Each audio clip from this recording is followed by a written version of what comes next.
This is just for like the YouTube audience right now. I'm starting off the episode with the cleavage shot that is so popular on social media right now. I don't know if you guys see that right there. It's views. So I got cleavage and we got the foot fetish people covered over here. So that's, if we don't hit them 1,000 views. 1,000? Yeah, I'm getting even higher. I know, I have low expectations. Wow. That's what I do. Alright, now we're starting the audio shit. Alright.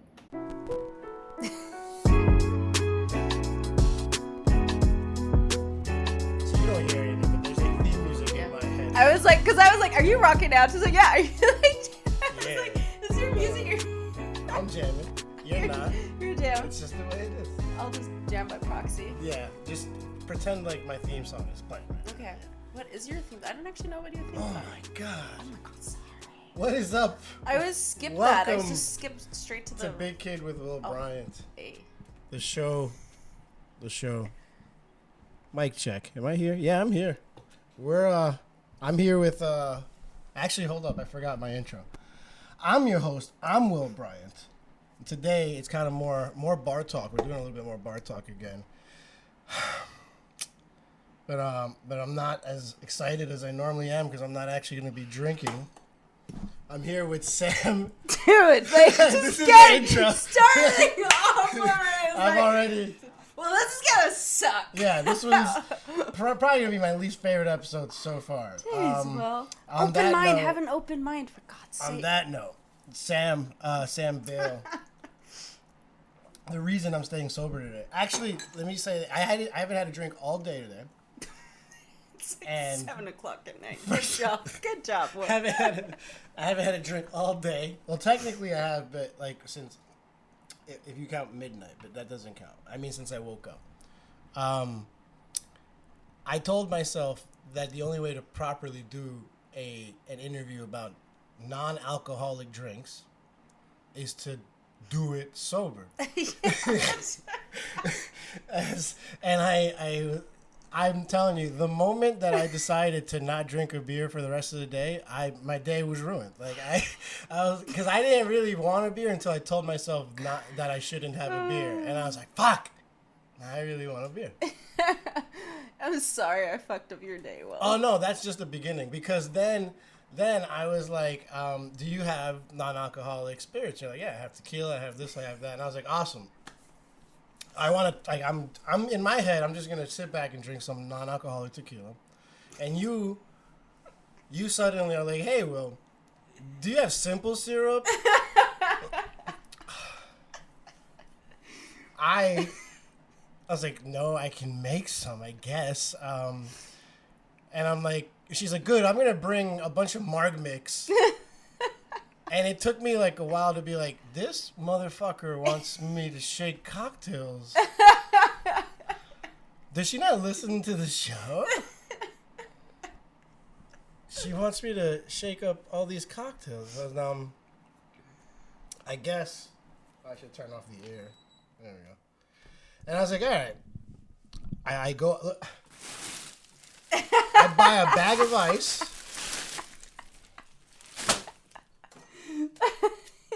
Clean up my tools, and on my day off, let's get to work. I mean, I can make the cocktails too. I bartend too. Okay, you also just told me that the Marg Mix is just eyeballed everything and you didn't measure anything. I mean, it's lime juice. There's some sweetener. It's agave, and it's non-alcoholic triple sec. So it's pretty forgiving. Let's grab that. Let's pretty. see. Oh, we're getting started with that. No, already? since we're talking about it, Okay. there's zero outline to this show. So the moment I'm basically like a squirrel. The moment you say something, I'm gonna pay attention to. Sounds great. Nothing else. All right. That So how did you make this margarita mix? I poured a bunch of agave in this jar, which is my honey jar. I put a bunch of agave nectar in there. Then I put a bunch of lime in there. Then a bunch of non-alcoholic triple sec. Then I tasted it.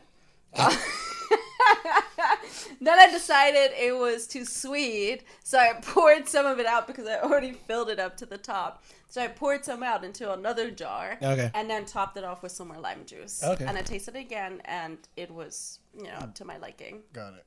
It's... We all right. So we'll get to the margarita mix. Usually, by this point in the show, I've already cracked open a beer. So we should absolutely do that. I'm gonna let you guide us. You're gonna be my my Sherpa along this non-alcoholic journey. You know how like when people do peyote, it's gonna be like Aladdin.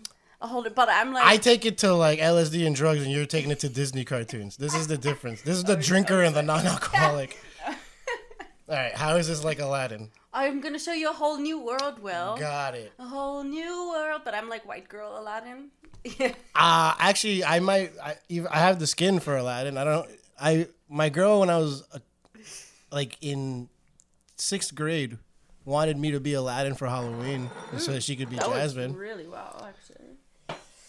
All right, let me be your Sherpa. Let me be your. I was gonna say you know that when you do like peyote, is it peyote? No, what's that thing you do in Peru? Ayahuasca, the stuff where you're gonna be the person that's there, like in case I shit my pants or something like that. So.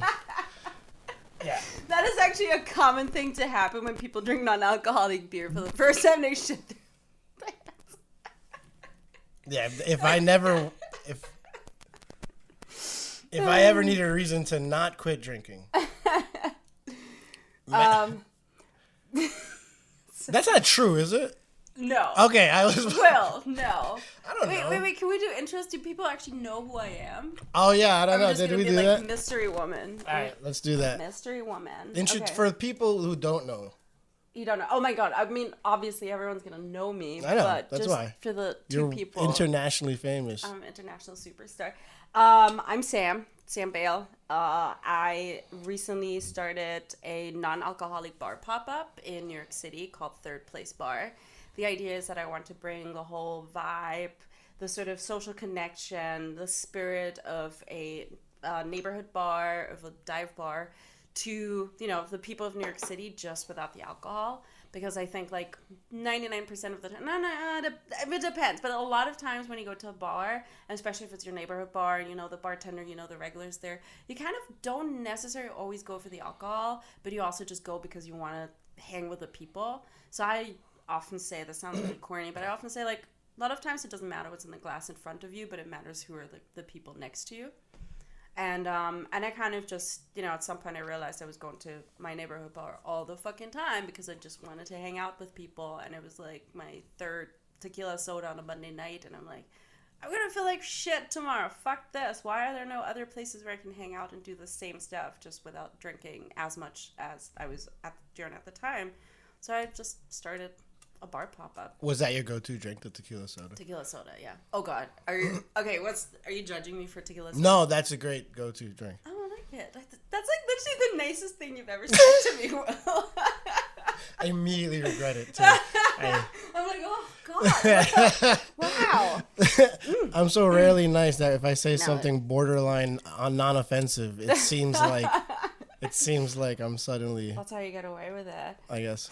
But yeah, like, and oh, sorry, the beers. Okay. No. I was saying, so yeah, tequila soda is just easy to make, and that sounds like a seasoned, like that's, what was your first season drinker? Yeah. Are you calling me an alcoholic? No. Is that where we go? If I see you just start ordering tequila soda, like if we were at a bar together and you just start ordering tequila sodas, I'm probably gonna be like, oh, she drinks. She's been drinking. She's gone through some. And the difference between tequila soda and vodka soda, for me at least, is like vodka soda is like you're on a diet. Like you're an alcoholic and you're on a diet.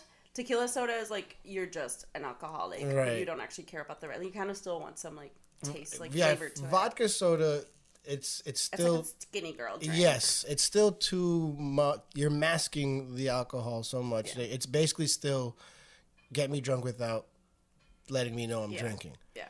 The tequila soda drinker is just like, no, I know what this is. And I'm pretty much not in denial anymore, and I'm okay with it. Let's get it going. So that is accurate. That's very true. That's why there's not a lot of 21-year-old tequila soda drinkers out there. I didn't drink tequila sodas until I was like in my early 30s probably. I went from I started, obviously, like I'm German, so I started drinking beer. Lots of Jägermeister. I was kind of raised on Jägermeister. So that's not a stereotype. No, it's not a stereotype. I mean, I can't speak for all Germans, but at least like when I was younger, like beer and Jägermeister was our go-to. Like we would like, this is really weird. This is like some small town bullshit. Like we would walk around town, play frisbee, like in the middle of the night. Frisbee. Yes, the disc that you throw. I know. Thank you for defining. Yeah, you sounded confused. Not by the term frisbee. Oh, just by the fact the that act of it being done at that time. But we were just like walking around town playing frisbee and like drinking Jaeger, like finishing a bottle of Jaeger. Wait, how old are you? I like now? No. How old were you doing this? Anywhere between like 16 and 19 probably. And then actually every time I come back when I was in college, like, and I was in my early 20s and I met up with my friends from home and we did the same shit. So the thing you did, all right, first of all, I'm going to just stop because I really want the beer. So okay, yeah, fine. Okay. Quick break. So I have 2 beers here. I have an Al's, which is a classic non-alcoholic American lager. This is supposed to be kind of like a Budweiser, which is really funny because the guy who does it, he's actually based in Brooklyn, Al. He is Swiss and he speaks French, but he really wants like a classic American beer. Do you want me to pour you some? Yeah, let's share. Let's share one. We'll do one drink at a time. Oh, okay. Oh, we do one. Okay. Well, let's start with the Al's and then I'll just save this one for later. Oh, I was gonna drink from that, but. All right. People seem to like that one, but some people are like, I hate it. It tastes like Budweiser. I'm like, well, that's. Well, I think that's actually a great way to start. Let me see the can. Do you want? You get to? Oh, I do. Can? Yeah, I get the can. Wow, that's nice of you too. Real NA drinker. Okay. Oh, that's true. Okay, that's it. Right. I want the experience because here the thing. This is basically like. Help me see your side, you know, because I am resistant. I am skeptical, I should say, is a better word. I can't remember. I had a taste of your Heineken Zero when you visited me. Yeah, the Heineken Zero. When you visited me and Bedhead hit on her using my future husband. The lover bag boy line. Ben, if you see this or if you hear this, call me back. You got my number. You told me you were gonna take me out for dinner. I don't know if you remember, but you did. Yeah, he says that to a lot of people. So, don't worry though. You apparently you're just not special. No, Sam. well, I mean, no, I'm sorry. If that is your goal, you just said his name. What? You said his name on air too. I've never said his name. Can you bleep that? Jesus Christ. So now not only are we gonna make cocktails, I have to like censor this show now for maybe. I think the cat wants a drink. Yeah, my cat is actually chilling right behind screen. Oh, right behind the camera. Yeah, we'll see if she fucks anything up. Okay, good. We're good. So yeah, I'm a little skeptical, but I already admit something right now. I'm looking forward to this first sip right here because I have been like a crack addict fiending this a sip of beer all day. So Al's feels good, classic, non-alcoholic, and it's supposed to be a lager. It's a lager, yeah, and it's supposed to be just like cheers. I think that's a perfect way to start. If you look at the label, it kind of looks like a High Life. That's like the idea. Oh, I see. Yeah. Cheers. Cheers. All right, it tastes like beer. He doesn't hate it. It tastes like beer. I thought you were just gonna be like, throw your headphones down and walk out and be like, I'm fucking done with this, Sam. Near beer contains less than 0.5 alcohol. Wait, so there's some alcohol in this? Yeah, I mean, this is just naturally occurring. This is already a lie. Okay, so pretty much anything. This is already off the rails. I can't stay sober for one day. It's an impossibility. Okay. I tell you I'm not going to drink any alcohol for 24 hours. And you're like, great, have this. And have you had any bread today or like a banana or anything or some kombucha?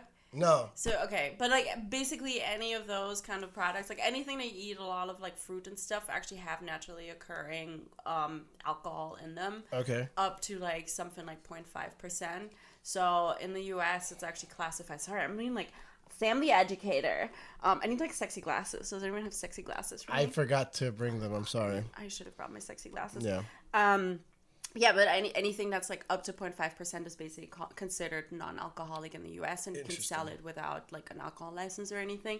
And again, like bread, kombucha, ripe banana, that kind of stuff usually has up to 0.5% or something around there.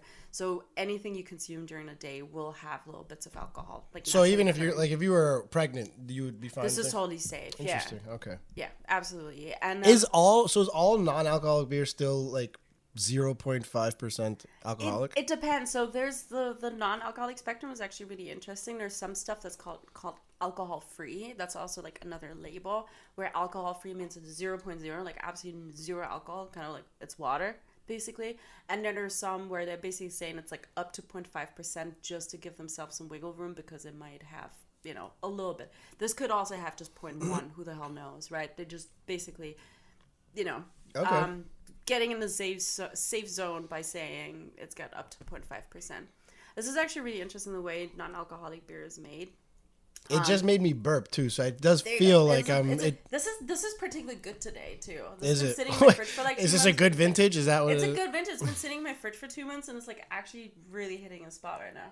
2 months. Do you not drink at home even non-alcoholic stuff? I do, but I have like an entire fridge full of non-alcoholic drinks, so that was at the back of my fridge, and I just like dug it out today. I love that you're like, I gave you your first drink is my least desired drink that I found in the back moldy corner of my fridge.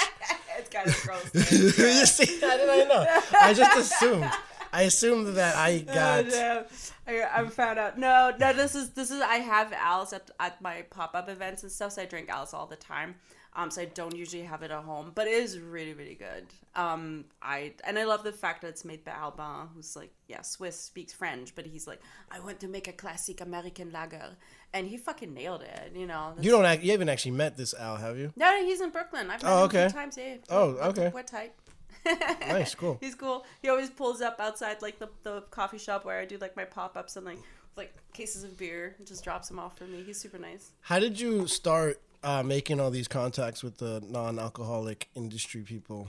I somehow when I started the Instagram for Third Place, some people. How long has it been? That was like the Instagram I started in like late November when like just after around Thanksgiving, I think. Okay. And because like the non-alcoholic space is absolutely fucking blowing up right now. You know, it's a bit of a land grab. It's like a space race. Like who's gonna, you know, have the biggest footprint in cities like New York City, which is like, you know, the big non-alc capital of the States, other than LA, obviously. So a lot of brands actually contacted me.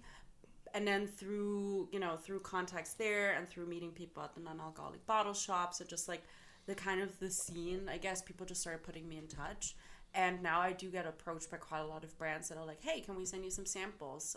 Because again, it's a land grab. Like everyone's just trying to get to the top and have as many, you know, be on as many menus as possible. It's kind of the same as with like, you know, alcohol reps, right? Like for whatever liquor company they work for, they try to get in as many bars and restaurants and stuff as possible. So they're and non-alc is obviously a lot smaller, but it's super. And for me, obviously, I'm in an amazing position where, you know, I get free product. Excuse me, like it's the burps. It's burping. It's real. It's. I'm like, I haven't had Al's in a while, and I'm like, this is. You forgot. It's old reliable, you know.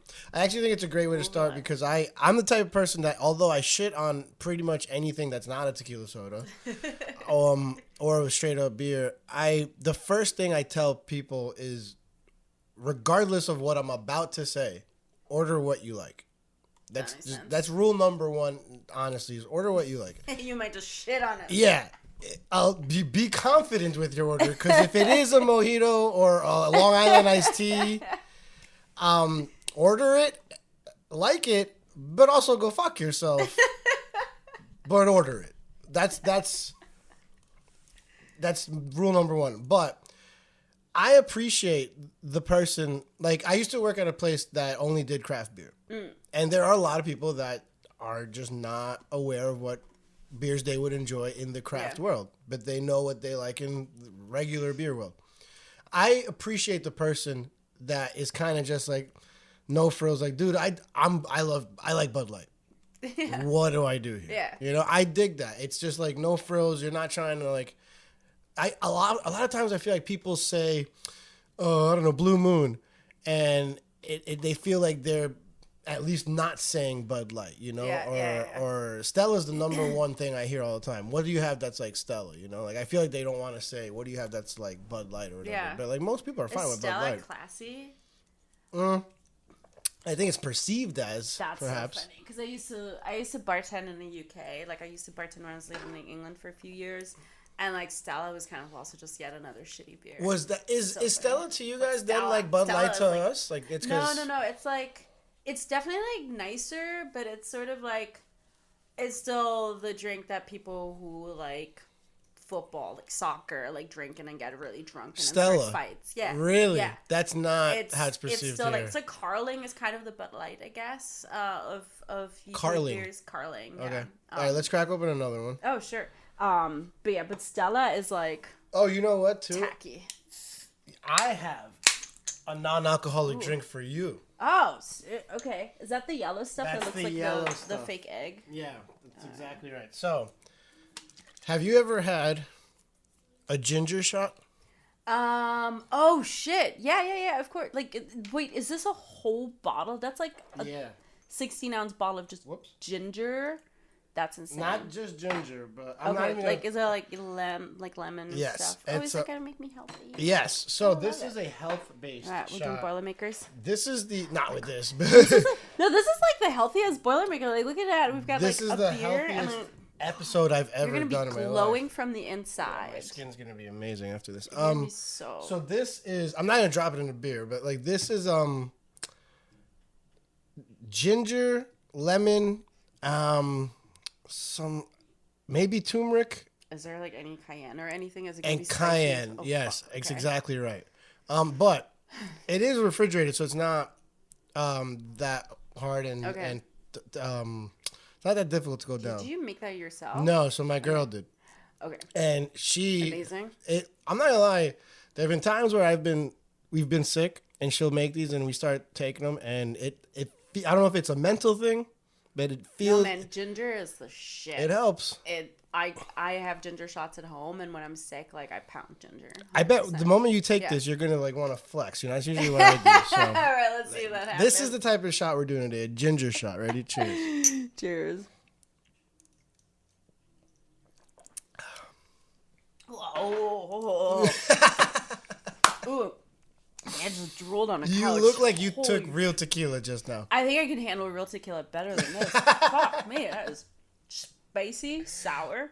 I was expecting some sweetness. I usually put like a little bit of orange juice in my. No, this just like punches you right in the mouth. So that's why I kind of wanted to take that during the show because I felt like I needed something that was going to give me a kick. You know. I have something else for you. Great. If you want to do a shot. We'll do. Yeah, I will. So this beer, by the way. Oh yeah, the next one we're doing. That's Athletic Brewing, which is kind of like the middle of the road, non-alcoholic beer. So pretty much any bar you go to, you'll either find Heineken 00 or you'll find Athletic. Okay. If they're like the tiniest bit classier. It's like they're one of the first, or even the first, one of the first non-alcoholic beer companies that just made it huge. I think they're just like in Forbes magazine and shit. Like they're massive. They're really, really good. They're kind of like, I feel like they're like the dad beer of like non-alcoholic beers at this point. They have tons of different stuff. They actually just released a Radler, like a beer lager and lemon lime soda kind of mix, like a shandy, with David Chang. Like your face is so blank. Zero reaction on there. Holy, that was no bells ringing whatsoever. There's like, oh my god. So David, I could tell though the way you said that. I also, because I didn't know who that was, but I know the way you said it, you wanted reaction. So I was like, you know what? No, you're not getting anything. Because I don't know who that is. Okay. And I could have been like, oh, who is that? But no, I just wanted to leave you out there. Because I saw it. Actually, with David Chang. Fucking, like, leading me on. That's why I don't mess with bartenders. They're too good at reading people, for fuck's sake. Just let you die out there on your own. David Chang, restaurant guy. That's it. Like I figured. I think it's the Momofuku guy, basically. Oh. Okay. Now you're like, oh. Sorry that the name you dropped wasn't famous enough. All right. Okay. I figured like it's a New York City like restaurant guy, but anyway, so he's like basically developed that radler with them and like did some advertising for them, whatever. But yeah, it's kind of like a middle of the road, like very light. And this is an IPA. It says, yeah, and this is like the Run Wild IPA you'll probably find in like most bars that have. Right. Cheers. Cheers.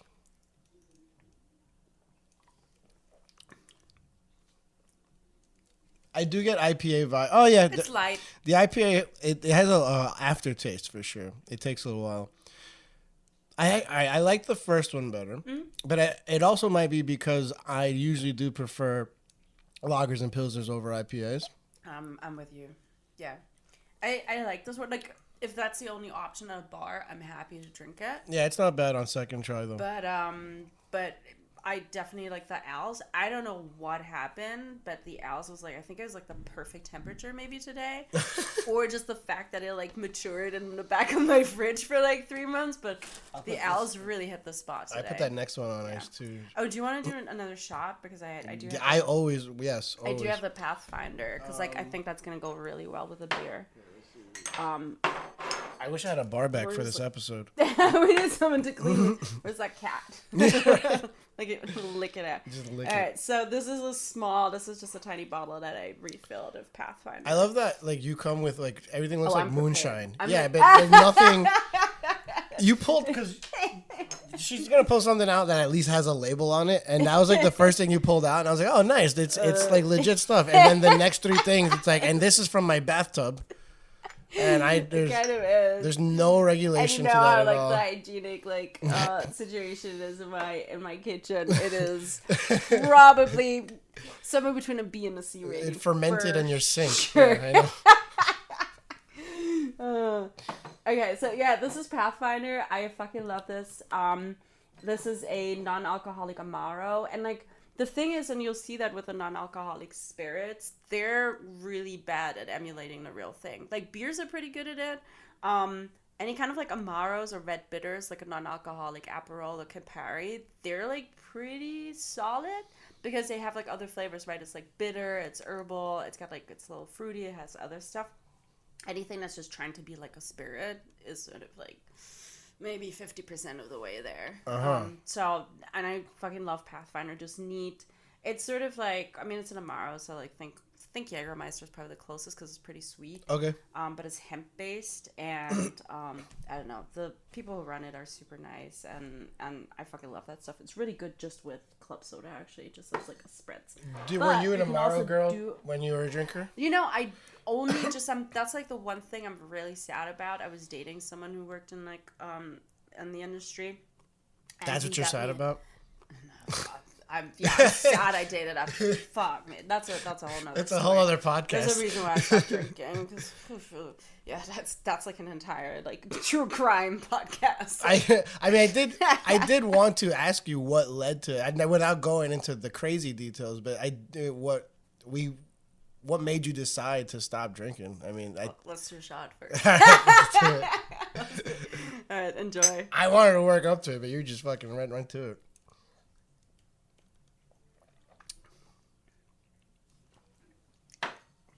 It's not bad. Wow. I think it's delicious. I think it's a little, maybe too sweet for me. It's definitely on the sweet side. It does come with like a very bitter aftertaste. Like that's going to linger for a while. Yeah, I do taste that. Yeah, one thing I was actually thinking of doing, I might just do that off camera later. I wanted to try out like a spicy version of the Pathfinder, so I might even do like a ginger Pathfinder because I think once you get the burn, because you got the bitterness, you got like the herbal notes. I think adding the burn might actually end up pretty delicious. I will say, like, I'm not a Amaro guy much myself. Like, I don't reach for the Montenegro or something like that on a given day. I'll only do that with someone if like they ask or something, you know. Oftentimes, if I'm doing a shot with someone else at the bar, I'll pour them whatever they want, and I'll still do my shot of tequila. What's your tequila? Oh yeah, I'm just a shot of tequila guy. Oh yeah, so like I got into Amaros. I was dating someone who was working in the industry, and he was really into Amaros, and I started drinking Amaros, and you know, I really, really appreciated him again. You don't drink Amaros to get drunk, right? Like, she's like well, other than Jägermeister maybe, but like, I cannot see myself getting drunk on Fernet. I would probably just like puke before that happens. Yeah, like, fuck that. So that's the one thing I miss. But fortunately, I think the non-alc people have like figured out that making Amaro, like a non-alc Amaro, I mean, it's not easy, but making it taste good is like, you're setting yourself up for success if you know what you're doing, versus like, again, like the non-alc spirits replacements that I do want you to try neat, and I want to see your reaction. Yeah. So I'm hoping that there's gonna be more non-alc Amaros coming out, because like that's the one thing I actually really miss is like exploring sort of the more, I don't know, like more, I wouldn't call it obscure, maybe slightly more obscure side of alcohol, right? Like, I'm not just drinking like the scotches or the tequilas or whatever, or like mezcals, but like the herbal stuff, the stuff that has like weird ingredients that I can't, like wormwood. What the fuck is wormwood, right? That kind of stuff. So I'm very hopeful. Do you want me to tell you the story of why I stopped drinking? Before that, Okay. What kind of drinker were you?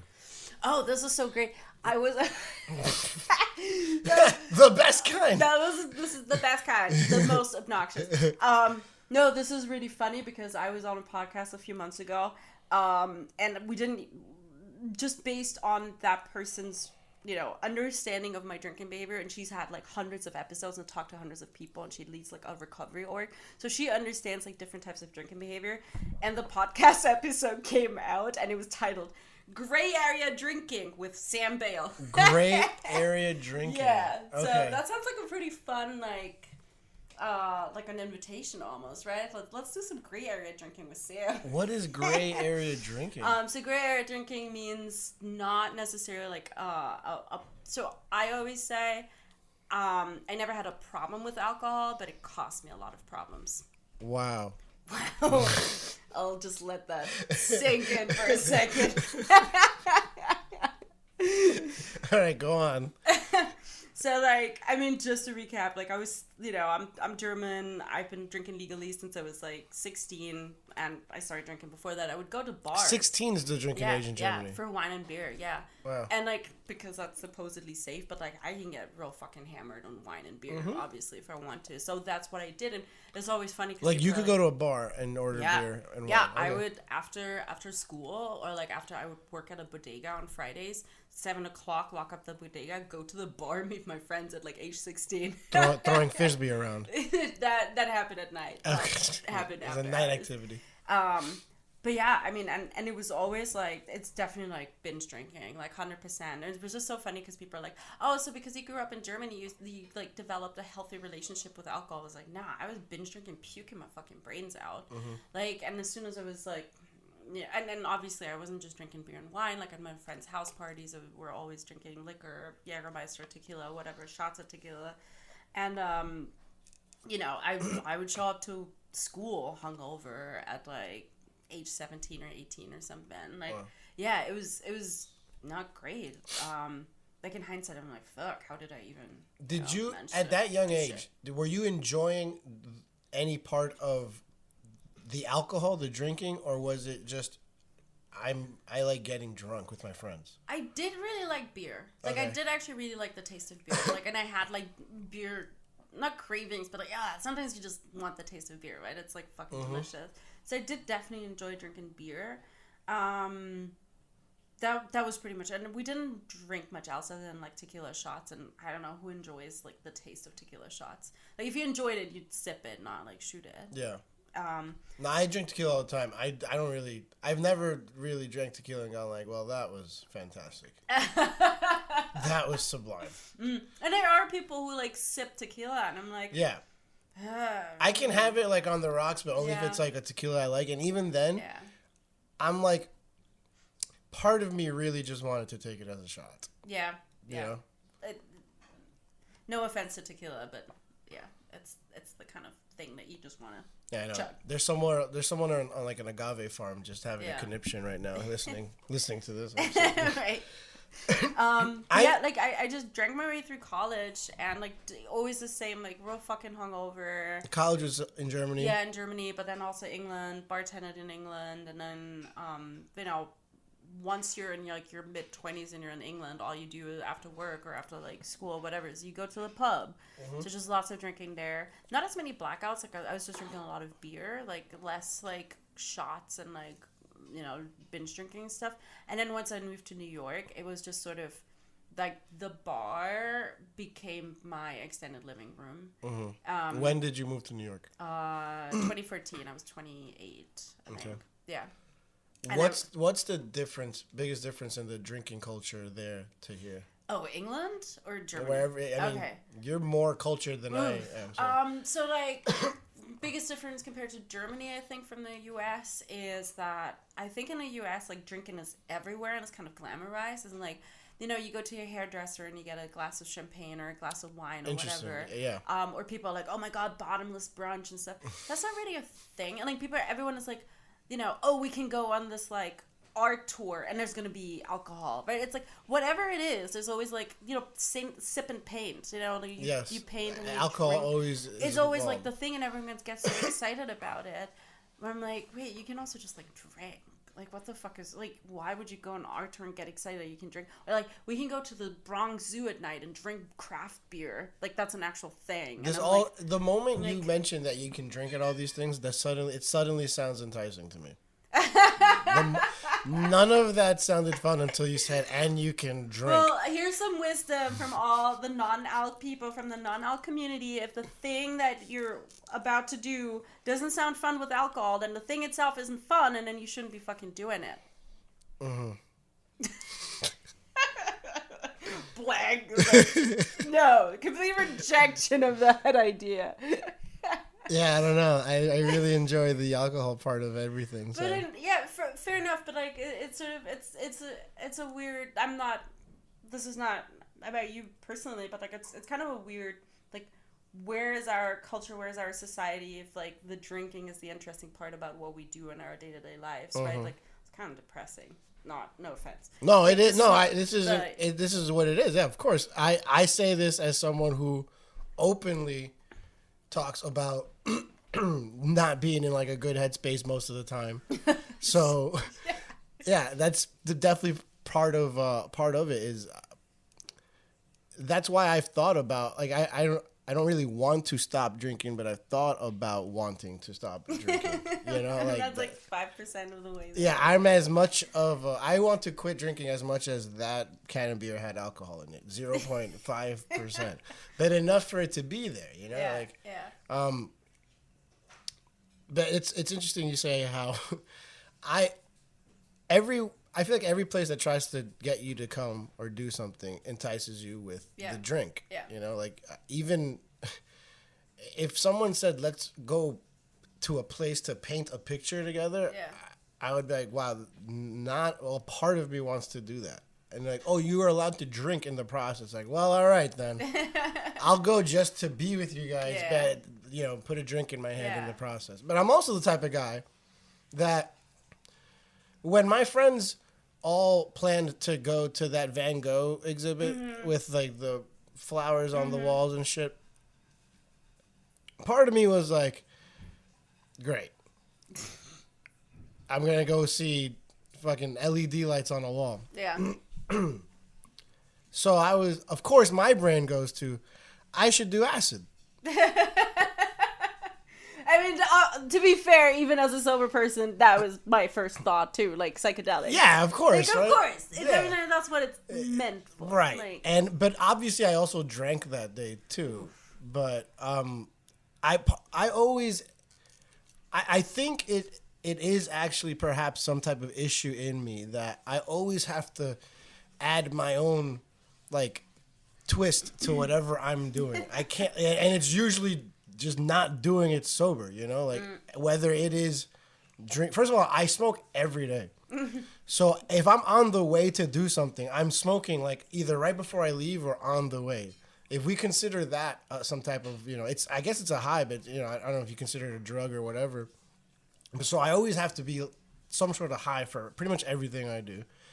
And if I'm going to watch a movie, to go to a game, I tailgate, you know, I find a way to either introduce drinking into it or maybe some shrooms, some mushroom chocolates, you know, some and then I have the type of friends that like literally we could be like at a ball game and they'll be like, "Oh, do you want some K?"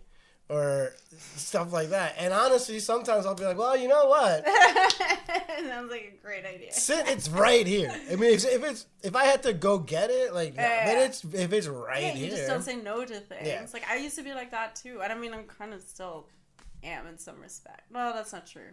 But I definitely used to be like, I'll just. Yeah, sure, why not? And right? let like, me tell you, if I could still do cocaine, I would be introducing that to everything. You know, that I just can't. I physically can't do it anymore. My nose like won't like. You fucked up your nose.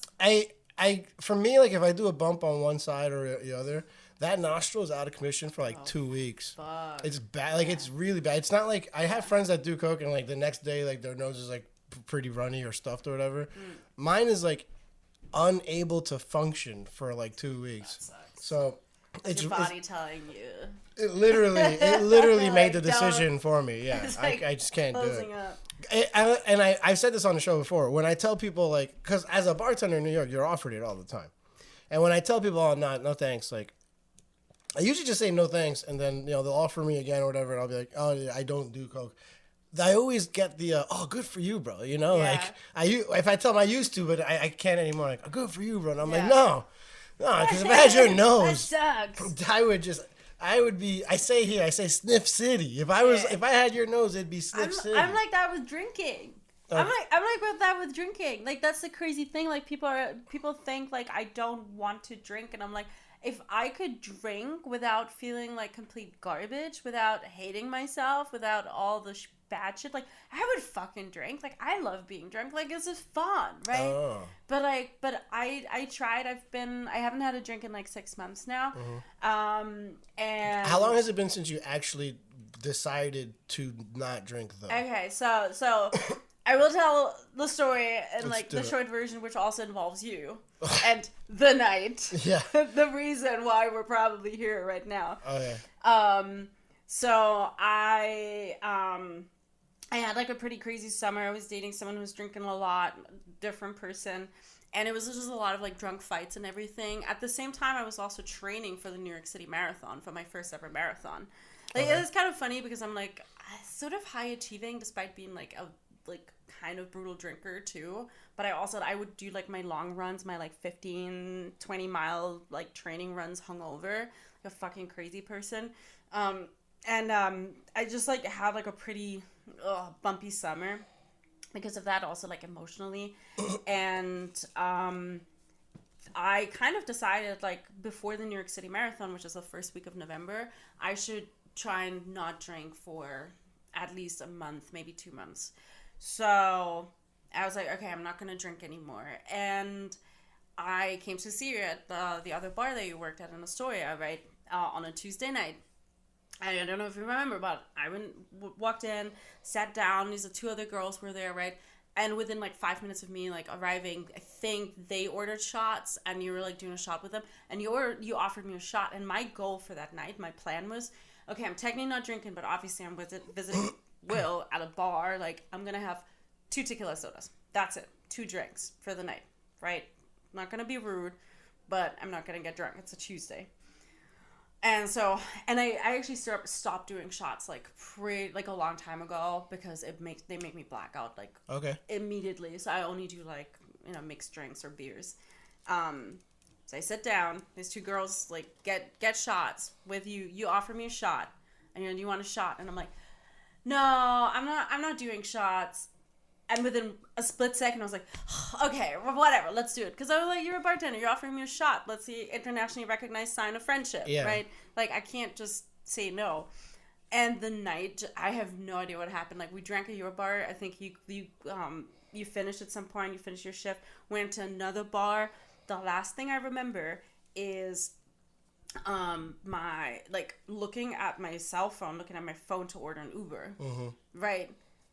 fast forward, I wake up, look at like, kind of like that, right? Like sweat drenched.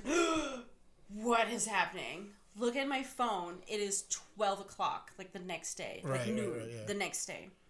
Within like a few minutes of waking up for some crazy reason, I got a text from you. Yeah. Right? And you were literally just like, dude, what the fuck happened? And yeah, like, so what the fuck happened? I've never, that's probably the most I've ever blacked out. Insane blackout I've ever had. And I think to this day, neither of us remembers what the fuck happened. Yeah. And it scared me. Like, it actually scared me because I was like, you know, I've been drinking for 20 years. I've had a lot of blackouts. But usually, like, parts of it come back and, like, things make sense.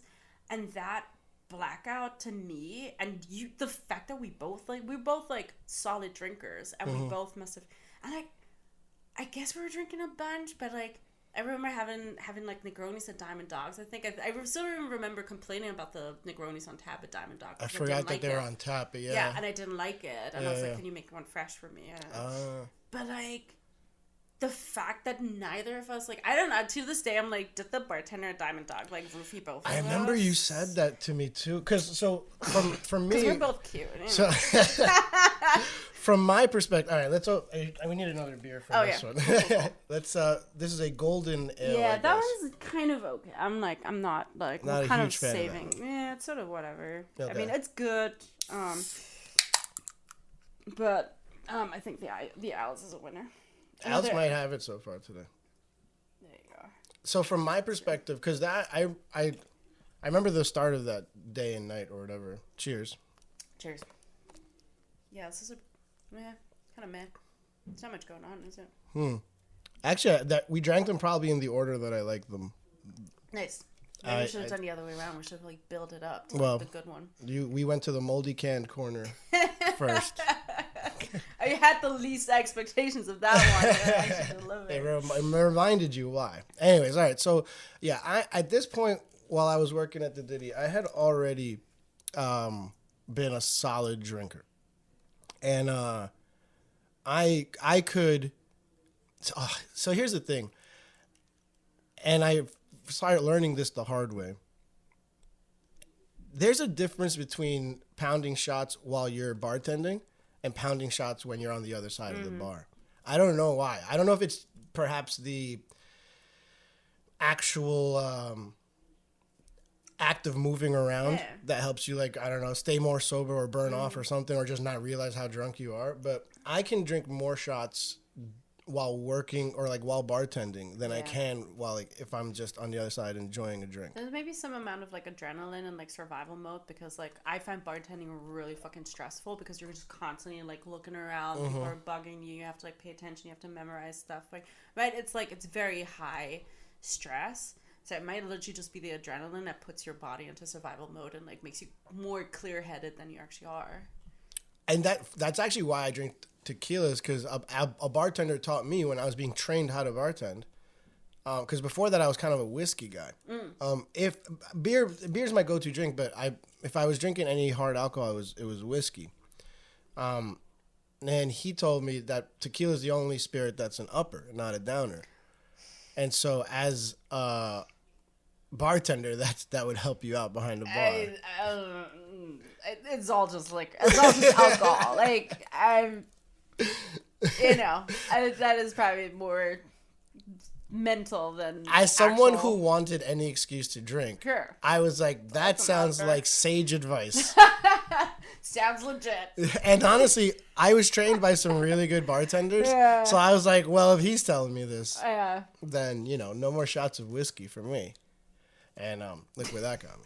The thing is, so I've had nights where I don't say this as like a badge of honor, but I just say it to like to lay down facts about the type of drinking I had done in the past. I have definitely had like over 10 shots of tequila in a night, and not thrown up, not passed out, definitely still hungover the next day, but like remembering everything. And my thing with drinking for a long time, not now, not anymore, but for a long time and up until recently, was that I'm a pretty good drunk. Like nobody in my circle of friends, no one I've ever been in a relationship with has ever said something like, like you're an angry drunk. You're that's good because everyone I know, including myself, is just like a shitty drunk. You were telling me that, and it was surprising to me. Yeah. Yeah, I'm not really. If anything, I just get in like a better mood, more fun to. I'm a shitty sober. Yeah, you are. That's my problem. I'm a shitty sober. I'm a nice drunk. So probably like the sign of alcoholism right there. But I'm not saying anything. I'm not diagnosing. I'm not the nicest. I'm not the biggest ray of sunshine on a cloudy day. So.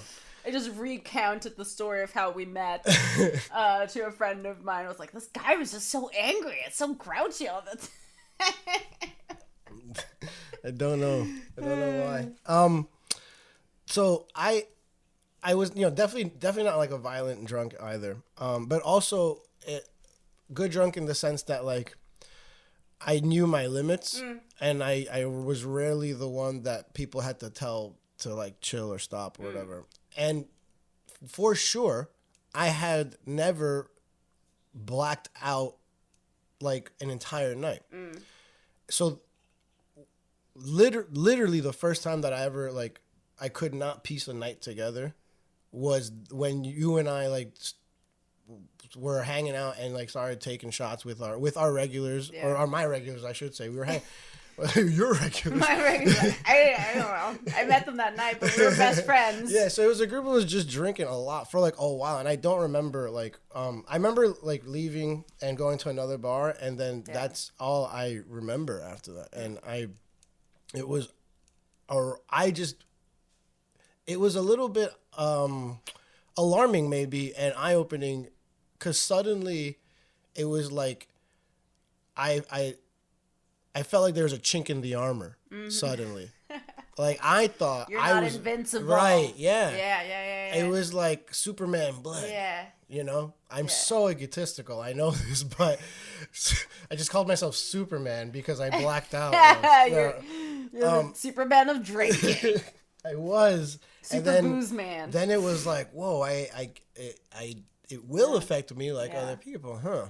Okay. And then the only other time that I've blacked out like that cost me my job.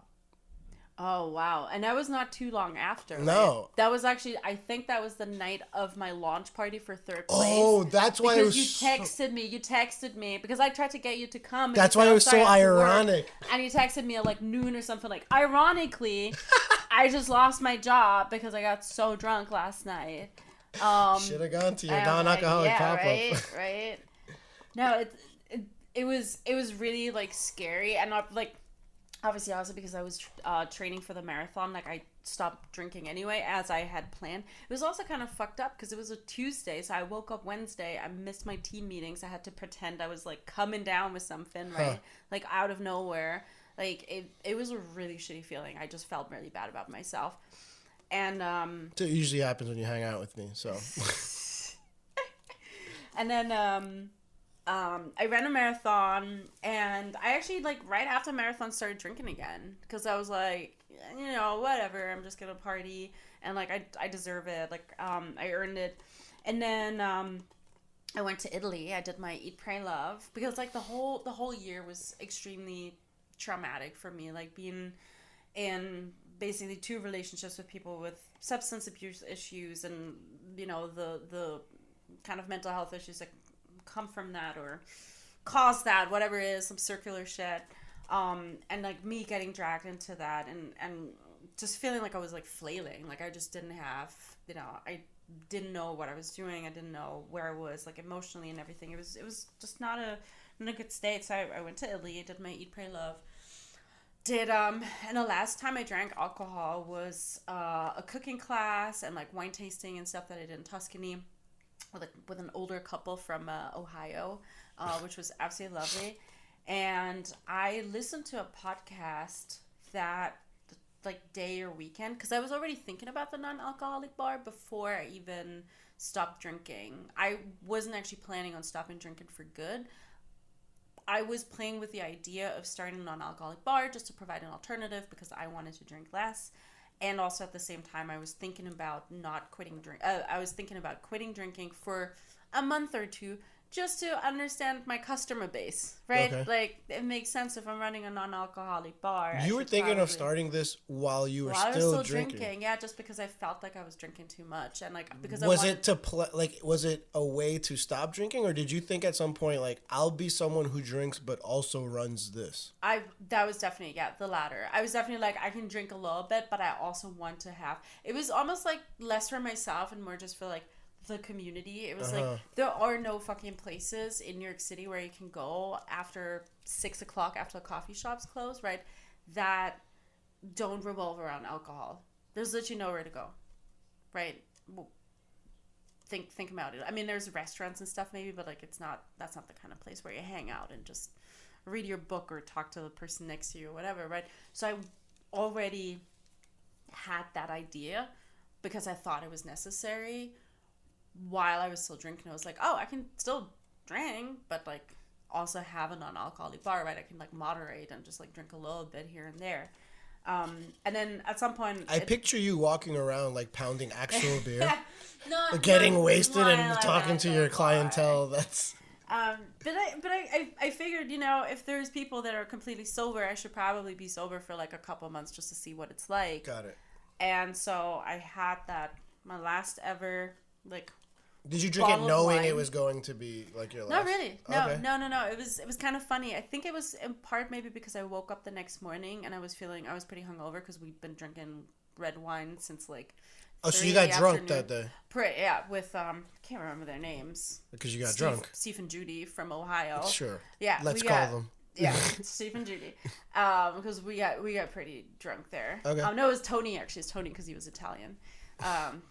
And the next morning I was heading back. I had like a 1 hour bus ride. I was heading back to Florence because I was like somewhere in the sticks. I was heading back to Florence to then take a train to Milan.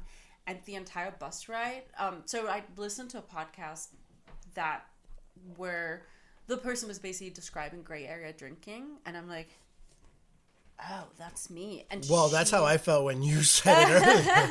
I was like, what is this? And then you started saying, I was like, oh, yeah. I think it's on camera. I literally went, oh shit, because I thought it was this is me, but okay. That's really it. Where it's like, I knew for sure I wasn't an addict. Like I knew for sure like I could stop drinking, or I could go days or even weeks without drinking, and I had done that before. I don't drink. I never used to drink by myself because I'm the most boring fucking person on the planet. Like if I drink by myself, like I'm just gonna bore myself. What's the point, right? So I was even at your worst, you weren't drinking by yourself. Nope, never. Oh. The only time I used to drink by myself, was when before I was getting ready to go out. Yeah, right. Got it. Count, I think. Yeah. You get a pass. Yes. So even during COVID, like I got into like making Negronis. I had 2 Negronis and was like, oh, this is boring. Like I'm just gonna like go to bed. You know what I mean? Like it doesn't do it for me. I'm totally a social drinker. I love the weird shit that happens when you drink with other people. Like it's just infinitely more fun for me to like, you know, the weird like bar encounters, the weird conversations you have, the shit that happens at like 4 a.m. when you least expect it. Also like the randomness of especially like New York City, like you start day drinking and then it just sort of develops or devolves and like into whatever happens, right? I love that. Like I actually genuinely love that. So I think question, because a lot of people drink. They call it the social lubricant because they feel like they'll get more chatty. They'll get, they'll be more open. Do you think that people still get there drinking this stuff? It depends. Like, I think you have to re-educate yourself. And it also depends on the kind of space. So for me, since I stopped drinking, I'm like a very social person anyway, and I talk all the it was never like really, that was not part of it. For me, it's really let's get drunk and like do weird shit, right? I see. Because I agree. You are like, when you came to my new bar and sat down and immediately you just were talking, like this guy that started talking to you and you didn't just ignore him and started talking. The first thought that went through my head is like, she's so much nicer than I am. Like, that's not hard though. I work here and I barely acknowledge the son of a bitch, you know? And you're just like, hey, but that's also different. You also have to kind of keep your distance with like people that might be obnoxious, right? Like I'm like, if I talk to a guy and he's annoying, I'm gonna be like, oh shit, I gotta go home and I will never see him again. Like if you work there, like he's at your workplace, right? He knows where you work. This is true, right? Like you kind of, at least for me, especially as a woman, like I would definitely keep my distance with like the regulars because I have no fucking clue what's gonna happen, right? Like you have to be sort of pull up a little bit of a wall to protect yourself because otherwise, if they are shitty, like you can't get away. You can't just get up and leave, right? Because it's like your fucking job, right? I for me, and it's one of my, it's actually a way that I actually acknowledge that I think there might be an issue is I feel like I can't really get into like my like into character. Yeah. Without like a little of a drink here, you know, like whether it be at work or like at a party or something. Like talkative, charismatic, entertaining Will like doesn't get there unless he's at least like a drink in or something. At least that's how it is in my head, you know. Yeah. Well, here's the crazy thing. Here's what I'm gonna challenge for a second, and it's so I always call it like I'm raw dogging life right now. Okay. The thing, and I had that conversation with a friend of mine recently too, where she said to me like, you know, every time I go out with my friends, she's like moderating, she's like trying to cut down, and she's like, every time I go out with my friends and I don't drink, I feel like I would be having more fun and I would be less awkward if I was drinking. I get that. And I said to her like, not everything has to be awesome and super fun and amazing. And you don't always have to feel super comfortable and super chatty and super charismatic. Right? That's not life. That's not who we are as people, right? It's totally fine. Like you have to kind of take a step back and say it's okay to go to a party and like feel awkward and be bored and then leave. What's wrong with that? Why are we always chasing like the superlatives, right? Like it's totally fun, and I have that too. Even I, as a like very very chatty person, I actually went to a party last week, and it was totally not my vibe. Oh, it was so gross. It was like yuppie, like mid-20 networky kind of people, and like shitty music, shitty drinks. Like there was one bartender for like an entire like. You know, it was at a bar? Yeah, it was like, and it fucking, and I don't have a problem with that at all. Like, I don't mind if people drink around me. Like, I live vicariously through them to some extent. But it was just, like, totally not my vibe, and I absolutely hated it. And I kind of tried to make conversation with some people, but it was sort of just really awkward. And I was like, this is just not my thing. And I just left, and that's okay. And then I took myself out for a really nice Were dinner. you invited by someone you knew to that? No, it was like a networking thing. Oh, got it. Yeah. It was a networking thing, and I was like, I'm going to go there and like network and like tell people about the bar because it's like the right audience, and I fucking hated it. You went to the Mirage recently, right? Yeah, I went to Avant Garden last week. So, the end, obviously sober. Yeah. I had caffeine though. I had a Red Bull. That was crazy. Do you feel like you're cheating a little bit if you do caffeine? No. I'm whatever. Everyone should just do whatever they want to do. I also stopped drinking coffee a year ago to help with my anxiety, which was kind of amazing. And now I have caffeine like maybe once a week, once every 2 weeks for like special occasions. You felt like coffee was adding to your anxiety. Holy shit. The last time I like drunk dialed my ex. Coffee? It was cold brew. Yeah. Really? Cold brew on a Friday afternoon. I was not drunk. I've never Perfect heard sober. of this. The last time I actually had anything akin to anxiety was actually just down the road at Nowadays at Mr. Sunday on a Sunday afternoon after having cold brew. Wow. And I thought everyone was staring at me. And I was like, my mind was racing on the dance floor. I had to, and that was when I was still drinking last summer, I had to have a couple of drinks and smoke some weed in order to like calm down. Okay. It was crazy. Yeah.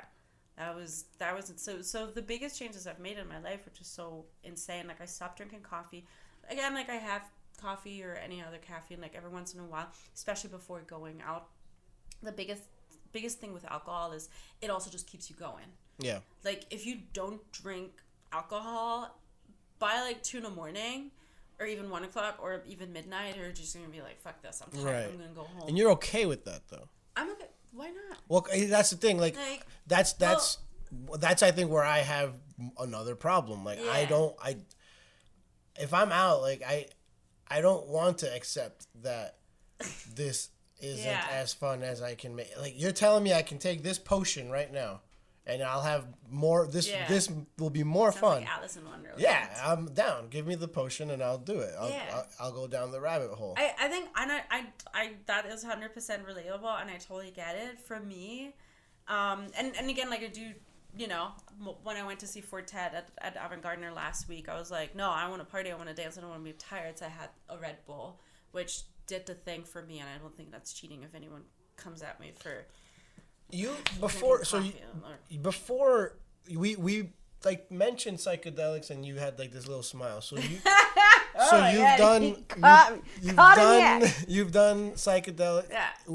What drugs have you done that you're comfortable talking about? Wow. And the big question is, do you or would you still do any of those now? Wow. Am I gonna get canceled? I'm probably gonna get... Okay. I have done pretty much anything that is considered like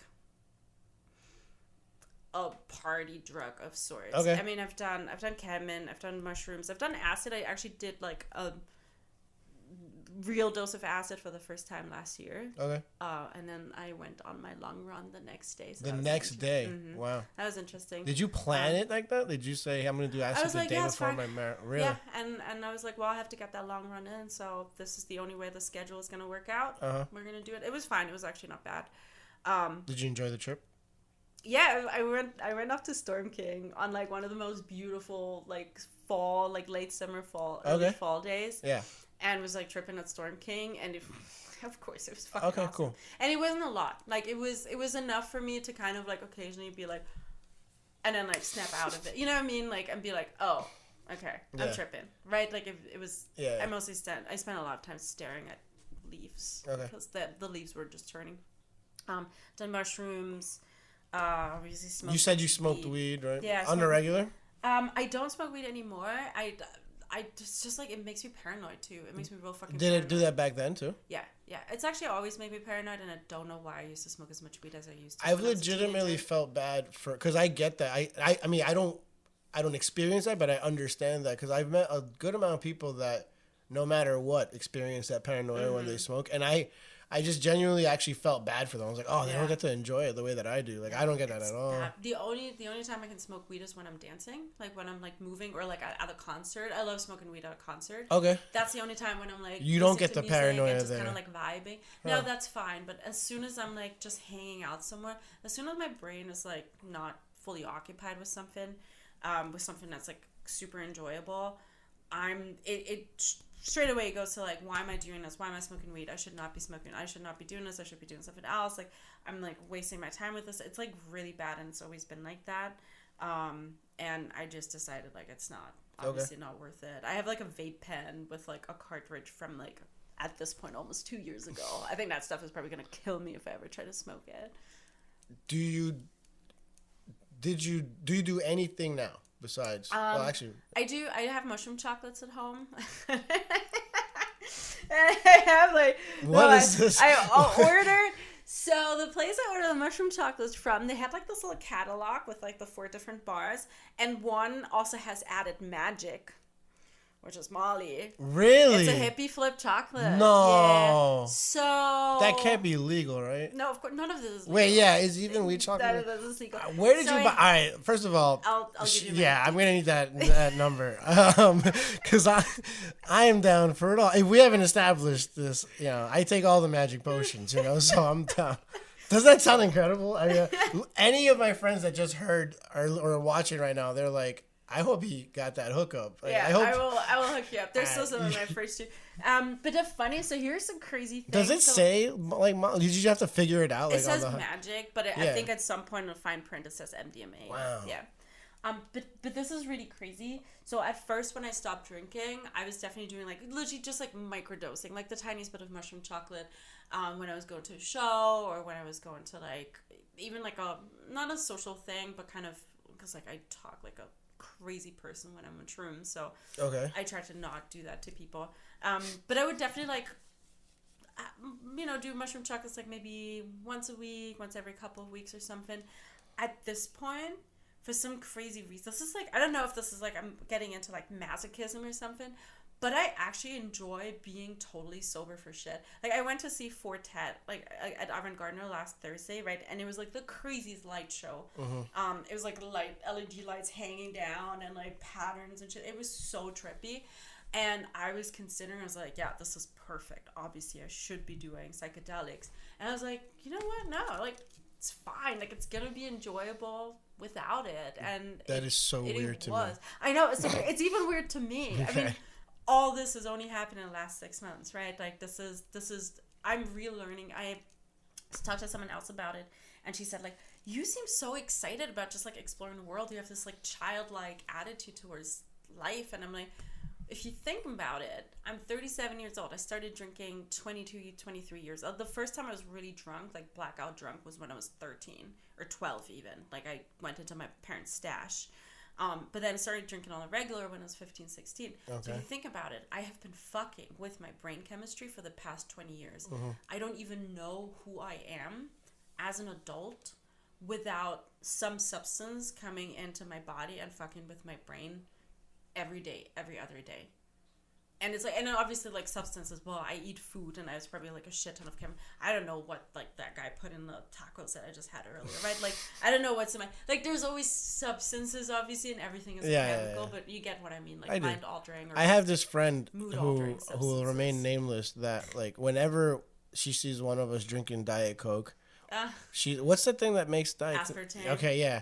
She'll literally be like cutting up a line of Coke and be like, aspartame is really bad for you. 100% my ex-boyfriend in college in Manchester, which is like, I've never partied as hard as I did, and it's literally my ex-boyfriend Simon. If you hear this, like, wow, put him on blast. Yeah, 100%. Wait, he's from Manchester and his name is Simon? Yeah, why? What's wrong with that?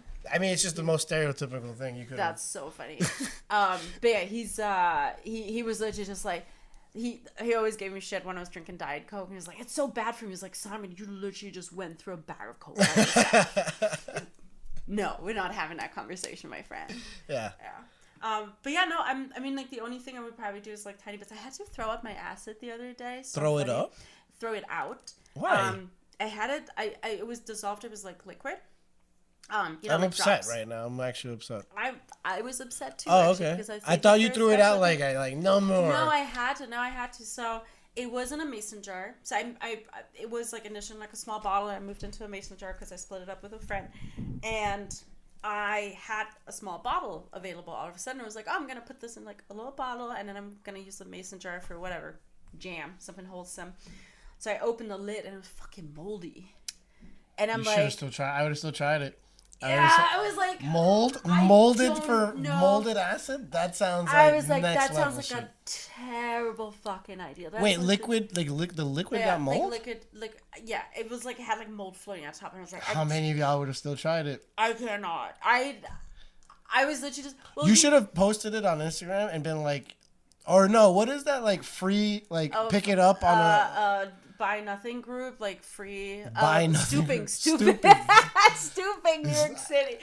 I didn't know. Is it called stooping? I never heard that. Stooping. Got some acid for you. You know how quick that would be gone? Yeah, but someone might also just die, or like, because like stoop at your own risk. Do you know the thing about like acid? Because it's like they initially, I think it's actually from a fungus that grows on grains. And that would, like, if you get the wrong fungus, it's like moonshine that makes you go blind. I think acid is like the same thing. If it's like, I don't know, well, that shit is developed in labs. I don't know. I just didn't want to like risk putting like dying from moldy acid. That would be extremely pathetic. Okay. I'm sorry. God, you don't drink. You don't do moldy acid. So anyway, so I tossed it out, and I was like, so be it. I don't drink. I don't do moldy acid. You're basically a loser. But I honestly, like, the crazy thing is, so for me, like, wait, let me finish the story of how I stopped drinking. I didn't actually finish that. So flashback. I was in Italy, right? I had a bus ride and I had a train ride, and I recognized myself in that podcast about gray area drinking. Yeah. Of like, I don't have a problem necessarily with alcohol. I can take it or leave it, but when I do drink, you know, it never ends well. Or not even that, it never ends well, but it impacts my life negatively. Like, there's nothing good coming from, like, the problems outweigh the benefits. The juice isn't worth drinking. the squeeze. Yes, exactly. The juice is not worth the squeeze. So on that entire like bus ride and train ride, I was like frantically typing on my iPhone, and I wrote down every single memory I have of like my experience with alcohol in my entire life, from like young, like from like early childhood. I grew up with my stepdad, who's an alcoholic. Bless him, he's a good person, but you know, always had issues there. People drinking around me. I started drinking early, and I have so many memories, and it all just kind of like kept flooding in. It was so crazy. Like the more I wrote, the more I remembered, and every single memory of me being a complete piece of shit, like actually just like a horrible human being to other people because I was drinking or because I was being selfish with my drinking. You know, or me just doing dumb shit, or other people doing like really hurtful shit around me, and every single thing that happened to me. And at some point I had like this note that was just like scrolling. It had like 60 stories. I send you the Instagram, right? Like that I started. Like the blackout night is one of the stories in there, right? Every single story is like, what? What's that Instagram called? It's called Call Me When You're Sober. Call Me When You're Call Sober. Me when you're sober. Does that actually is that because like someone has Call Me When You're Sober without the dot? Does that dot? Yeah. Really? Yeah. Oh, damn you. Yeah. Damn you. So I had to put the dot in. Call it's me also dot. like kind of my Finsta. No one really knows about it, but I guess people know about it. Like Finsta? the Finsta. A Finsta, like an alternative Instagram, like your personal Instagram that no one knows that like that What? you. It's called that's like a burner? Yeah, like a burner. You have a So burner, almost. is Yeah. what you're saying. Yeah, it's basically my burner. Why Finsta? I don't actually know why it's called Finsta. So you just like family and friends Insta? No, Something like that? really? Yeah, I think so. Finsta. I don't think that's so a like thing. celebrities will have like a Finsta. They have like I know public like Instagram, and then they'll Kevin Durant had one where he would defend hit on himself women. from that's where your mind goes, is hit on women. I don't know. Yeah. That's not bad. Yeah, I should get a Finsta for hitting on women, huh? I would get a Finsta, but it would be to like promote my show. It'd be like, this guy's really good. He knows exactly what he's talking about. To the point where you like accidentally post from the wrong account, and like you'll get caught. That's what happened to Kevin Durant. He got caught. Oh, that's like yeah. He got caught like defending himself, but like he forgot to change accounts. So. Anyway, yeah. So I basically. Did you see that somewhere? Did you see like the whole writing down the memories thing was like no, I just came what up made with that you- myself. I have no idea. It was just like, because you know, again, I listened to a podcast and she was just like recounting a lot of stuff, and something just happened where again I came out of that so the whole Call Me When You're Sober is just like alludes to that relationship, and that was the thing I actually said to the person I was dating at the time, was like, call me when you're sober, because one of the defining things that happened in a relationship that was really difficult for me was he would always get drunk and then call me. Like, he would get drunk at work and then call me after work and basically just go around in circles and not hang up. And as soon as I was like, hey, like, I'm gonna hang up, and like, he would get mad at me for trying to like end that conversation, even though there was nothing coming out of it, and he was just like really drunk and just wanted to talk to someone, and I tried to be nice about it. And were these like angry conversations, or he just wanted to talk? No, it was always just like, it was actually like nice, like technically nice conversations, like, but it was him just going around in circles, asking the same questions, saying the same thing. Yeah. You know, and at some point I'm like, okay, I'm gonna hang up, because you're sober for this. Yeah, or like even when I was drunk myself, I was not as drunk as him, and I was like, okay, let's like, you know, I'm gonna go to bed, and he would get mad or whatever, and there's a lot of times like where I was like, yeah, call me when, and I don't know if I said it to him once, I think. But that was kind of like the defining like thought of the relationship, was like, call me when you're sober, because I don't want to talk to you like that. So anyway, so that was kind of, I don't know how the whole write-up thing happened, but honestly, once I started scrolling through it, I was like, the fuck am I doing? Like, what am I doing with my life? What the fuck am I thinking? Like, this is just brutal. It's just one depressing fucking thing after another. There wasn't one positive memory in that list? I mean, there's a lot of positive memories of like, yeah, fun nights out and stuff, right? But like, in the end, like, does the positive outweigh the negative? Is the juice worth the squeeze? And it just, you know, I'd rather, I think, have my life be a little bit more boring than deal with all the shit, right?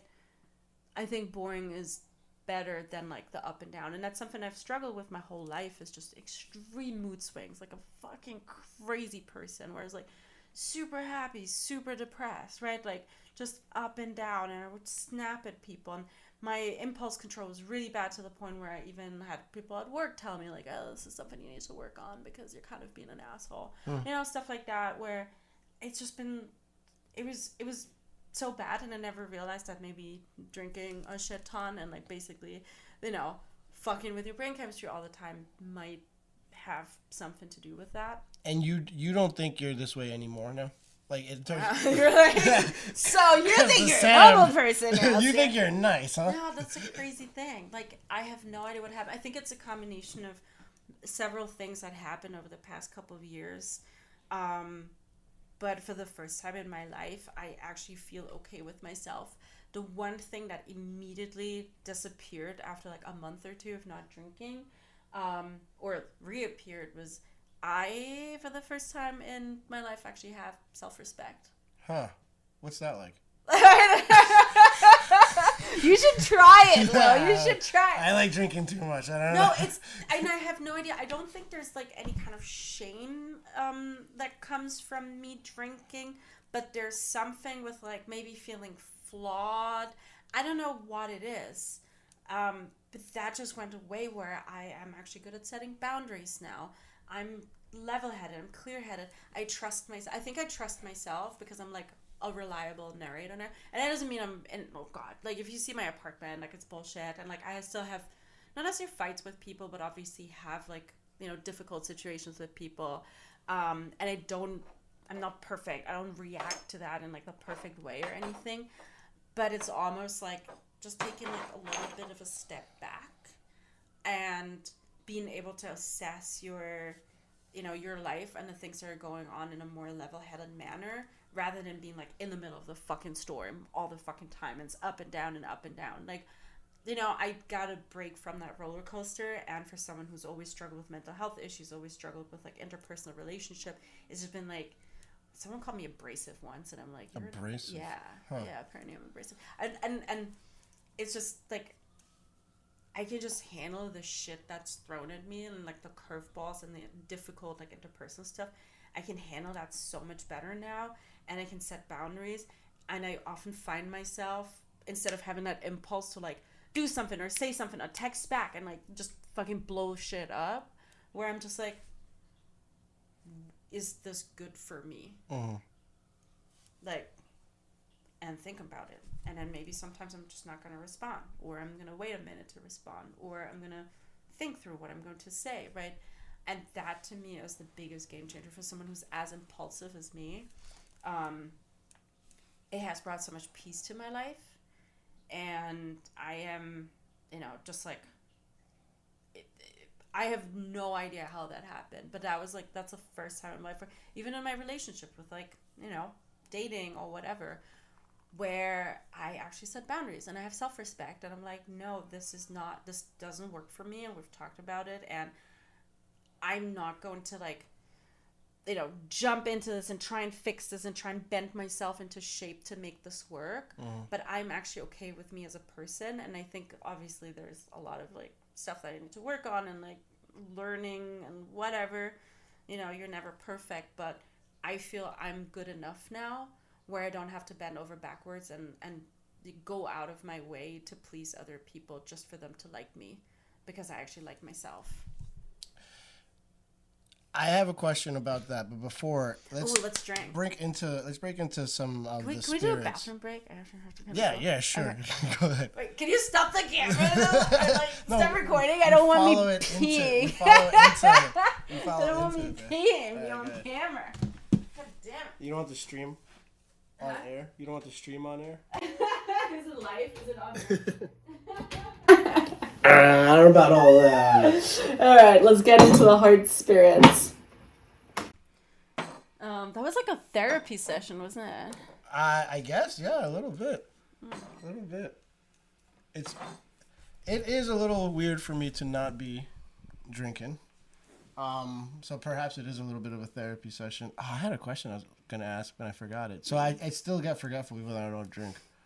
Because that's something that I realized, like, while I record and I just start getting, like, fucking smashed like halfway through, I realized that, like, I'm on a tangent and I forgot the original reason. I mean, that's just my why. thing, because I have really bad ADHD, so welcome to my world. I was going to say earlier, like, you keep saying that I was a shit, not me, that you were a shit person when you would drink, you would be rude to people, all this stuff. And it's hard for me to envision that because I'd never really met that version of you. Not that bad, honestly. I was never that bad. I think it also just depends on the person that brings that out in me.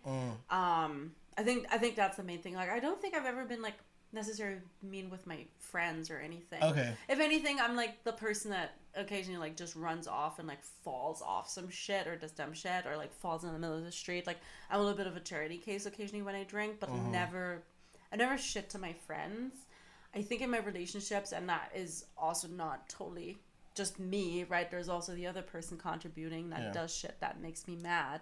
But I would just like fly off the handle for sure. Really, like yelling and yeah, definitely yelling, throwing shit and everything. But even when I was sober, like even when I was not drinking, like I would do that. And I think that is one of the biggest things, like where I'm like just more emotionally stable. So now I remember that's what I wanted to get to or kind of touch on is.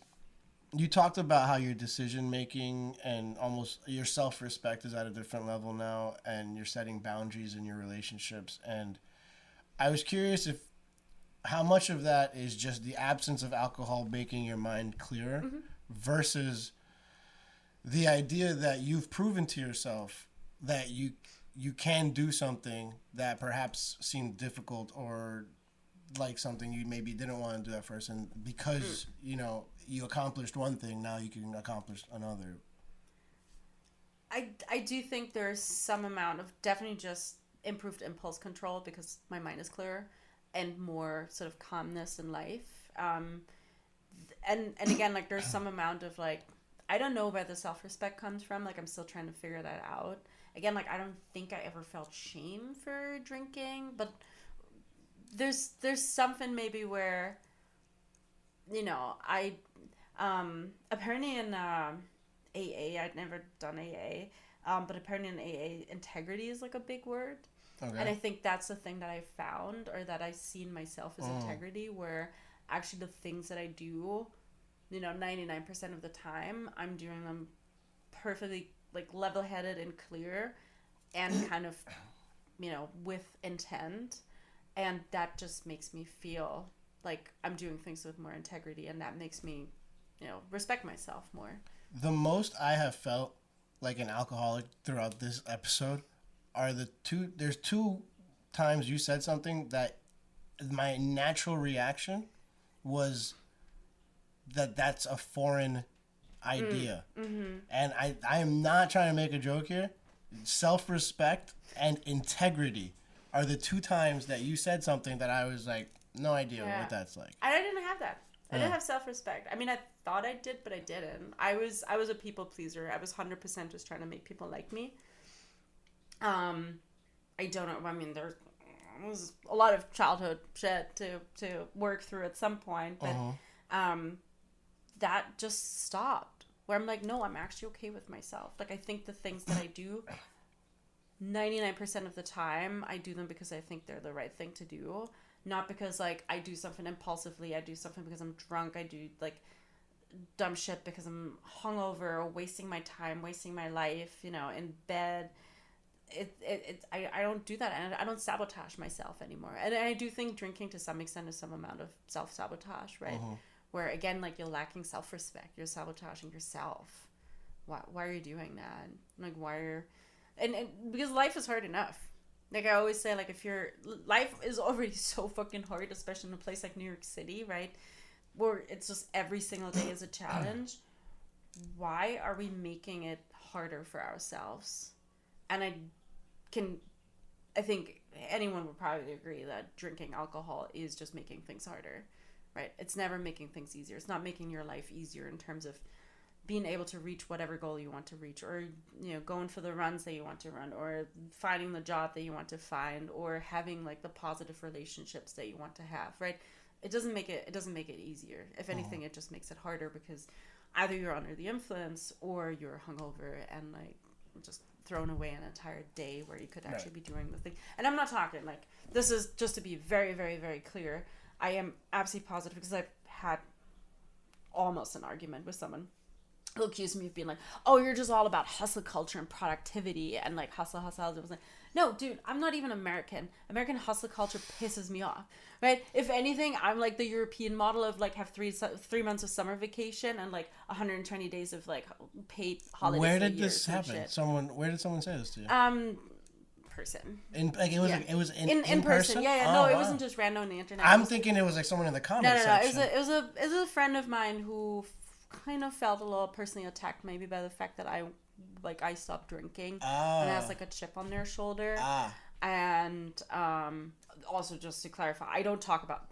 It was someone I dated. Okay, I don't talk about my friends like that. Okay, like it was someone the person who I dated last summer who was a little bit of like, brought some chaos. You of being hustler, whatever. Yeah, and be like, oh, you just want like productivity and like the American dream and hustle. I was like, absolutely fucking not. Like I'm not. I didn't get that at all from our conversation. No. From this entire. That exactly. That's just like to clarify. Like I'm not saying, oh, don't drink and don't be hungover so you can like get up at 4:00 in the morning and go for a run and then like invest in your business and read like your 100 pages a day and like whatever it is, like side hustle and all that. Yeah, buy crypto and NFTs. And crash some. Yeah, work on your NFT collection. Like I'm not talking about that. I'm also like even just waking up on a Saturday and doing fuck all, like laying in bed, watching TV, watching Netflix, ordering takeout, doing all that while not hungover is better for you, for your life, for your mental health than doing that whole thing hungover. I couldn't agree more about something there specific, but before I get into that, the drinks.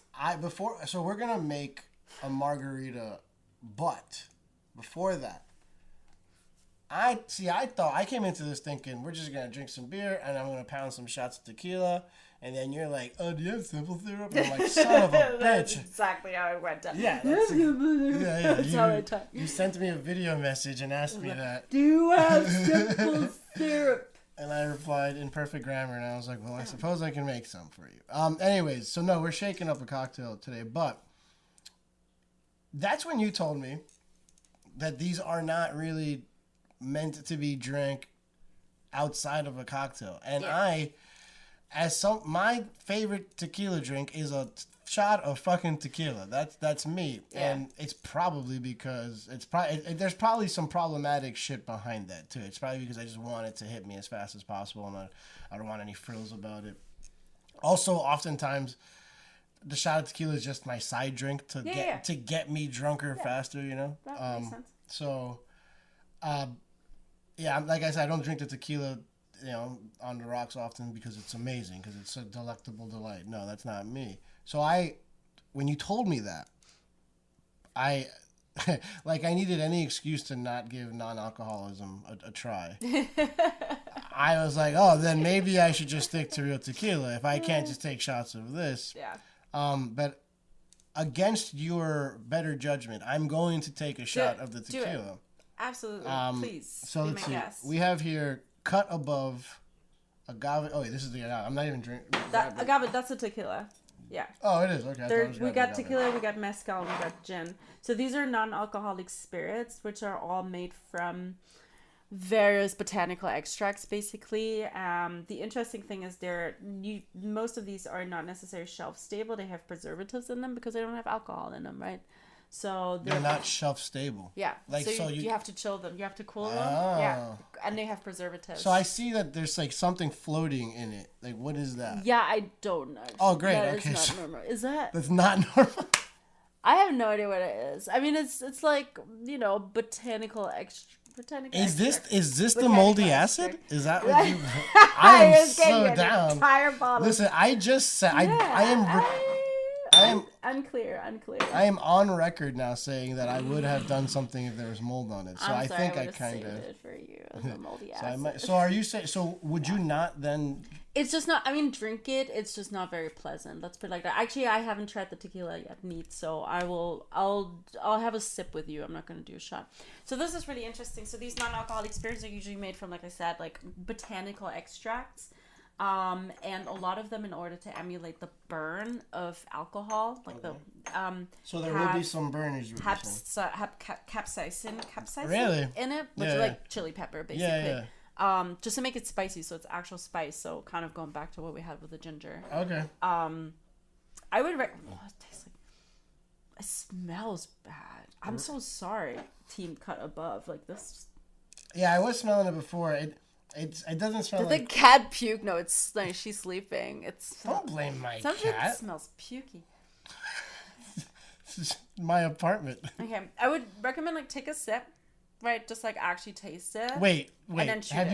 you've used this before? No, not this brand. Oh, Yeah. okay, This okay. is, as you can see, like I mean, I had a tiny sip of the mezcal, but this one was like Oh, the okay, gin was okay, entirely unopened, and you can see like. I mean, back in the day, would you enjoy the smell of tequila?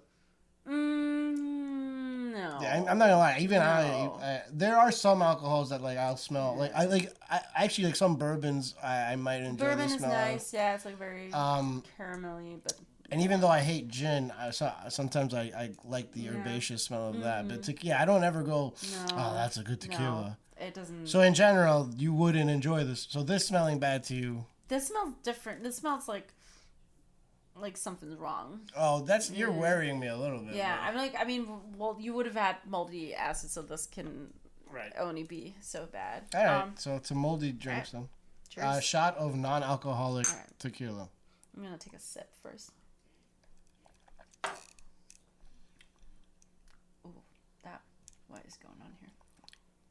I taste almost like citrusy. It's very sour. It's very citrusy. Sour's sour's the way to go. It got the spice, but it's also very bitter. If I were drinking an actual tequila and this is what it tastes like, I would say it's one of like the easiest tequilas that I've had. Yeah, I 'cause mean, it's there's- not. But it's like You don't seem to like it at all. no, there's something going on. Maybe it's also just like the bits that are floating around that makes me on like the pukey smell. Let's try the mezcal because I had the mezcal Okay. and that was actually pretty decent. All right. This is I don't know why it's so sweet and sour and should we reuse it? Oh, that's just different glasses. Let's see. Do we have any more shots? I do actually. I'll be right All right. back. Okay. Say something entertaining. At Third Place Bar NYC. That's my Instagram. www.thirdplacebar.nyc. That's my website. Please sign up for the mailing list. Follow us on Instagram. This is a DIY self-funded operation. All I want to do is provide a cool space in New York City for people that don't want to drink, whether they're sober curious, or just not drinking for the night. This is my passion project. I hope to have a permanent spot at some point, and I would love to have as many people as possible there because we always have a really good time, even though we're not drinking. Crazy, I know. What else can I say? I know. Should I just show my feet for the views? For the views. That's gonna be my thumbnail for the This is really cute. Showing my feet. There's some cat hair on there. I need like white. I can hashtag cat and feet in one cat video. and That's gonna pussy. be. There you go. All right. Okay, let's try this. Let's try the. I love that you snuck that in. Like I wasn't gonna let you plug anything at the end of the show. This is the first thing that came to mind. All right. We're doing mezcal now. Okay. So the mezcals, usually the non-alcoholic mezcals are a little spicier. Okay. And like a little smoky. This one, I don't recall it being as sweet as the tequila. I don't know what's going on. So I with that definitely smell the smoke, which Yeah. is what you want Yeah. from a mezcal. Mm-hmm. Chipotle pepper extract, apparently. Yeah. All right. Cheers. Mm. Or just Oh, drink sorry. without me. What? You forgot Just the rules of drinking already. Oh, sorry. Yeah. All right. Cheers. Antisocial. All right. So that one didn't taste as funky No. as the tequila. Right? That's kind of what I'm saying. Like, I think something's off. Something might be wrong We with the might have tequila. had moldy tequila. All right. Cool. So Because yeah, that one is like pretty straightforward. It's just like spicy, smoky. I definitely taste the spice, and I definitely taste the smokiness. Yeah. And I think that you could probably make something nice with that in terms of cocktails. I'm the type of person that I like mezcal in a cocktail, and I'll have like one or two of those if I'm going out. But I always tell people I do not like getting drunk off of mezcal. It's a lot. It's just intense, right? It's just like a very intense flavor. And again, another like blaring sign that perhaps I have a problem. My logic for not wanting to get drunk off of mezcal is because throwing up smoky tequila is to me is just gonna be worse than throwing up regular tequila. That's me with gin and tonics. Have you ever had gin and tonic come out of your nose when you puke? No, I have had puke come out of my nose, but not gin and tonic. Brutal. It is brutal. Like the juniper, like it's traumatizing. Like juniper in your nose because it's such a pungent flavor, and the tonic water, it's my That's God. why you became a tequila soda girl. Exactly. Yeah. I stopped drinking gin and tonics probably after that night, actually, when I was still in England, and moved on. Well, I had whiskey sodas at first, and then at some point I went like low carb and started drinking tequila sodas. And that's what I was saying. That's why the tequila soda tells me this girl's been through some stuff. You know, and tequila sodas are also easier to puke up than whiskey sodas. Whiskey soda like is also, oof, that's intense. Vodka soda, gin and tonic, whiskey ginger, and rum and coke are like the four like young. That's what you drink before you. Stuff, exactly. Before you figure it out. Before you give up on life. And Exactly. Just drink. That's where I'm at right now. Yeah, definitely. Okay, so when we should probably do you want to try the gin? Yeah, too? let's do the gin. Too. I haven't actually tried that one either. So the mezcal I didn't mind, and it was great. It's like I don't mind it. It's it's fine. And it's okay in a cocktail because basically all you get is like the spiciness and the smoke. So here's the thing, though. The reason I wanted to take a shot of it and kind of judge the shot is because whatever. Is because I wanted to see the drinking beers with you. I can see me cracking open some like non-alcoholic beers and watching a game. You know, I do drink at home alone. I drink all the time. I drink all the time. I will be at home. Like I watched the Knicks last Sunday, and I had my cat in my lap, and I was drinking Rollin' Rock. You know, now I didn't get drunk. I had like 2-3 beers. I didn't get drunk, and I was all I had for the whole day. I could see myself if perhaps I wanted to stay alcohol free for an entire day, cracking 2 or 3 of those during the game instead of an actual Rolling Rock or PBR or whatever. What I don't know, what I'm not feeling so far is that like same almost replacement therapy with the shot taking. Because like if I'm gonna do non-alcoholic drinks and I replace one beer with another, that's like a healthier choice. And I'm fooling my mind. You know how when people quit smoking, they still have some type of oral fixation or whatever. I think it's something like that. Yeah. So I wanted to see if I could find something like that for the shot taking. And so that's why when you said, "Oh, people don't really drink these straight up." Yeah. For me, I felt like, that might be a gap for me in trying to get there. You know. That makes sense. I do think. So I'm gonna challenge it for a second and kind of say that, you know, you're gonna get over that pretty quickly. Like you're gonna spend like 2 weeks not doing shots, and you're gonna be fine not doing shots. You know what I mean? So that's what I wanted to ask you. From all accounts, it doesn't sound like you were as into cocktails before as you are now. I'm still not like super into cocktails. I'm doing it for my business, right? But like I was never a big cocktail drinker, mostly because like the majority of cocktails are also just like sweet, yeah, juicy, that's my right? issue with it. I'm not into 100%. that. Like I'm a tequila. I drink tequila soda. The only cocktails I like were like Manhattans. Okay. Like and I don't know. I'd occasionally have like a martini if I went out for dinner. So it says something that your cocktails of choice are pure alcohol. liquor. Yeah. Exactly, pure liquor. Yeah. I would also no all killer, no filler. Or like obviously like I drink Negronis because everyone drinks Negronis now, right? Because they're also it's very trendy. To me, it's always tasted like gasoline. So I'm fine with it. I like the bitterness, and they're easy to make yourself. They're very forgiving, right? What do you mean? You can eyeball them. I guess we don't need any of these fucking tools. No, for my bar, when I bartend, I measure things. Uh-huh. When I make a drink at home for myself, I free pour, and it's fine because Negronis are fairly forgiving if you're a little bit. Also because I don't do a classic Negroni. I don't do equal parts, but I actually do more booze than Campari. And vermouth because I just like them a little boozier and like less sweet. So yeah, when I learned how to make a Negroni at my first bar, the bartender straight up said the classic Negroni is 1 ounce, 1 ounce, 1 ounce. Yeah. But we at this bar do 1.5, Good. 1. Yeah, and makes I've sense. seen that a lot of places actually. It's too sweet otherwise. It's actually because holy shit, Campari is like the sweetest fucking thing on a planet. Like you don't want that to be. I'm not a overpowering. Campari or Aperol guy. I Yeah. think it's the bitterness that I don't like. But I also Fair enough. Yeah, I love bitter stuff, and especially since I stopped drinking, I think bitterness is like a good substitute for me for the burn and like the sharpness of alcohol. Oh. Like bitterness is kind of like the thing that I'm seeking out now because it's like the interesting. Interestingly enough, flavor. that you said that, I'm going back to that first shot we did of the is it called Pathfinder? Pathfinder, yeah. That if I were doing That shots, little moonshine yeah, bottle. I decanted it from a big bottle because I didn't want to it drag came a from big your bottle. bathtub. It came from my bathtub because I didn't want to drag my entire bathtub out to Bushwick on the L train. Actually, let's take this shot. Let's and do then a shot. Gin. I'll Yeah. finish my thought. Okay. This is the gin. It smelled great. It kind of just tasted like floral water to me. Yeah, it tastes a little bit like bath water. Like, I mean, but it's not it's not bad, right? what bath water you be drinking?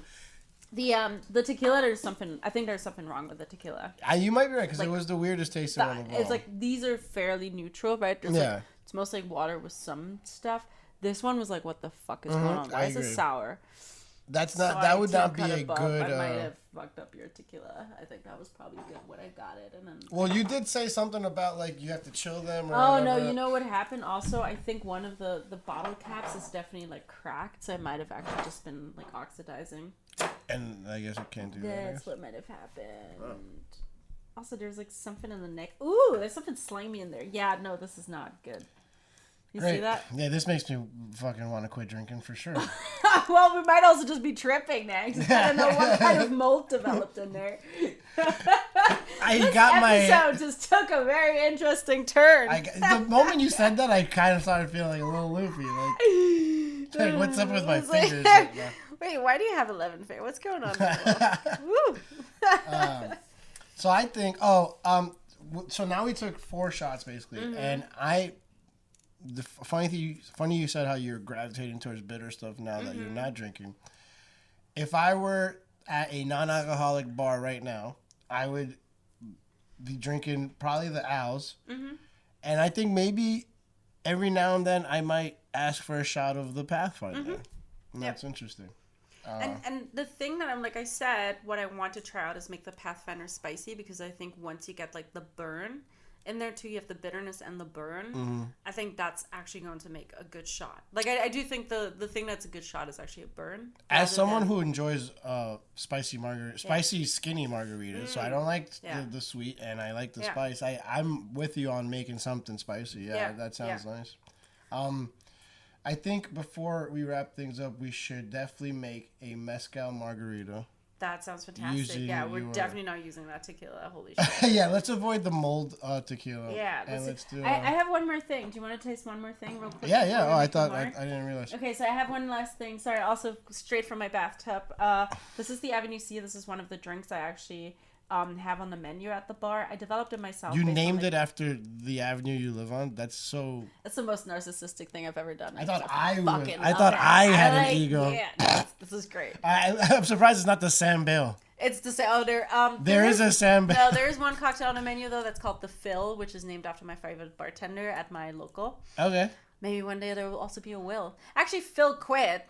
So I'm probably just gonna fucking rename it. Will. You cannot keep it named Phil. He quit on you? He fucking no at my local, not my own bar. Oh. No. My my bartender's still there. I will probably also name a drink after my actual bartender who works there, Jensen. So we're probably gonna have a Jensen on the menu at some point because she's cool. Okay. But yeah, this is the Avenue C, which is basically my take on a Boulevardier, which is a Negroni variation. So it's pretty bitter. It has Pathfinder in it. It has non-alcoholic bourbon in it. It has non-alcoholic Aperol. A little bit of Lapsang Souchong tea and some spiced mole bitters, some spiced chocolate bitters. Spiced chocolate bitters. Yeah. Okay. So this is, I mean, it's a Negroni basically. Like think distant. I call it the distant cousin of a Negroni. Do you want so? Ooh, should we pour it on like a little bit of ice? We have nice glasses. Yeah, it's classy. And I have I can actually stir it up. Wouldn't stir it. Oh, really? So this is really interesting. Non-alcoholic spirits, as you could already taste it, right? They're weak. Okay. They're really subtle. So you don't want dilution. You don't want dilution. So we're drinking this root. We could literally just have this neat. Okay. It's cool enough to not be gross. Or I would serve it over like just packed ice or a large rock. But basically anything that doesn't melt too quickly. But we can just. I'll try it neat. We'll just sip it neat. Yeah. I'm just serving myself first. I'm actually really curious as a bartender. I've served this to someone at like a market at St. Vitus where I did like a little pop-up, and he was actually a sober bartender, and he took a sip and was like, shit, that tastes like a drink. And that was my proudest moment ever. All right. Yeah, so let me shit on it. Yep, of course. Cheers. This is like Dragon's Den. The dragon is like an angry alcoholic. Dragon's Den? Dragon's Den, yeah. Like went right the over TV my show. Head. I have no idea what you're talking about. Oh, it's like a competition TV show where people just like, so you have the dragons who are like rich people, investors, and you have just like, you know, business people, entrepreneurs who pitch their business or their product to the dragons in order to get investment, in order to get funding. Wait a second. Are you talking about Shark Tank? Oh shit! It's called Shark Tank. Oh here. my god! Oh my god! Holy it's called Dragon's Den in the UK. It's called Dragon's Den in England. Oh my fucking god! It's Shark Tank. In the UK, it's called Dragon's Den. I was like, what show just ripped off God, Shark that's Tank? so funny. No, it is. I am guilty. I literally just got back from England, so my brain is still in British mode. It's called Dragon's Den. Okay. Yeah. I wonder what Shark came Tank. first. Oh, that's funny. That's a great question. I literally was like, this show just jacked Mark Cuban, bro. What? No, it's the same show. I was like, they didn't sue the shit out of Dragon then? They didn't even hide it. It's a animal and where the animal stays. Shark, they're like, no, we can't call it shark. Like Dragon. Animal. It's an animal with teeth. Season 1 was Dragon Tank, and they're like, this is too close. Dragon. And then Right. someone was like, then. Done. Shark Tank. You're a shark. Okay. Cheers. Just be gentle.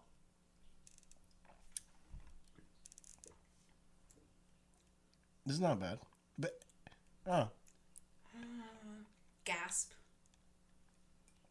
I mean, it's not cold. That's what I was... It's like good. Like, that's what I was saying is like, so you're saying you wouldn't serve this with like an ice cube? Big Rock. Oh, you would. Yeah, I love a good king cube. Yeah. Okay.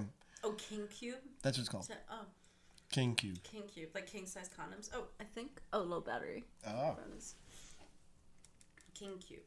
A kinky cube. Okay. Yeah, I like when someone comes into my bar and tries to act all sophisticated. He's like, "Do you have the big ice?" And I'm like, and I always go, "Oh, do you mean a king cube, sir?" Yeah, sure. I just call it Big Rock. Big rock. Yeah, that works. So it's they call them king cubes. No, I would definitely serve this over ice, but I mean, you can toss some ice in it. But No, I don't want to. I don't often drink Negronis. Mm-hmm. In fact, I tasted it once when I made one for someone else, and I was like, "Yeah, this is not my drink." But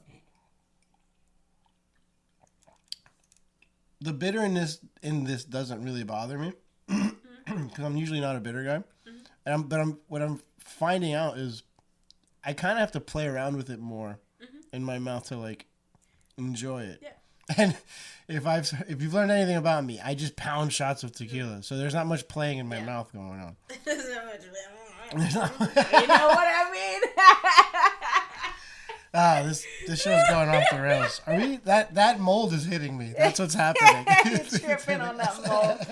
Oh god, the tequila mold. So it is interesting how like this non-alcoholic drink is making me literally drink differently. Mm-hmm. Like the act of how I do it.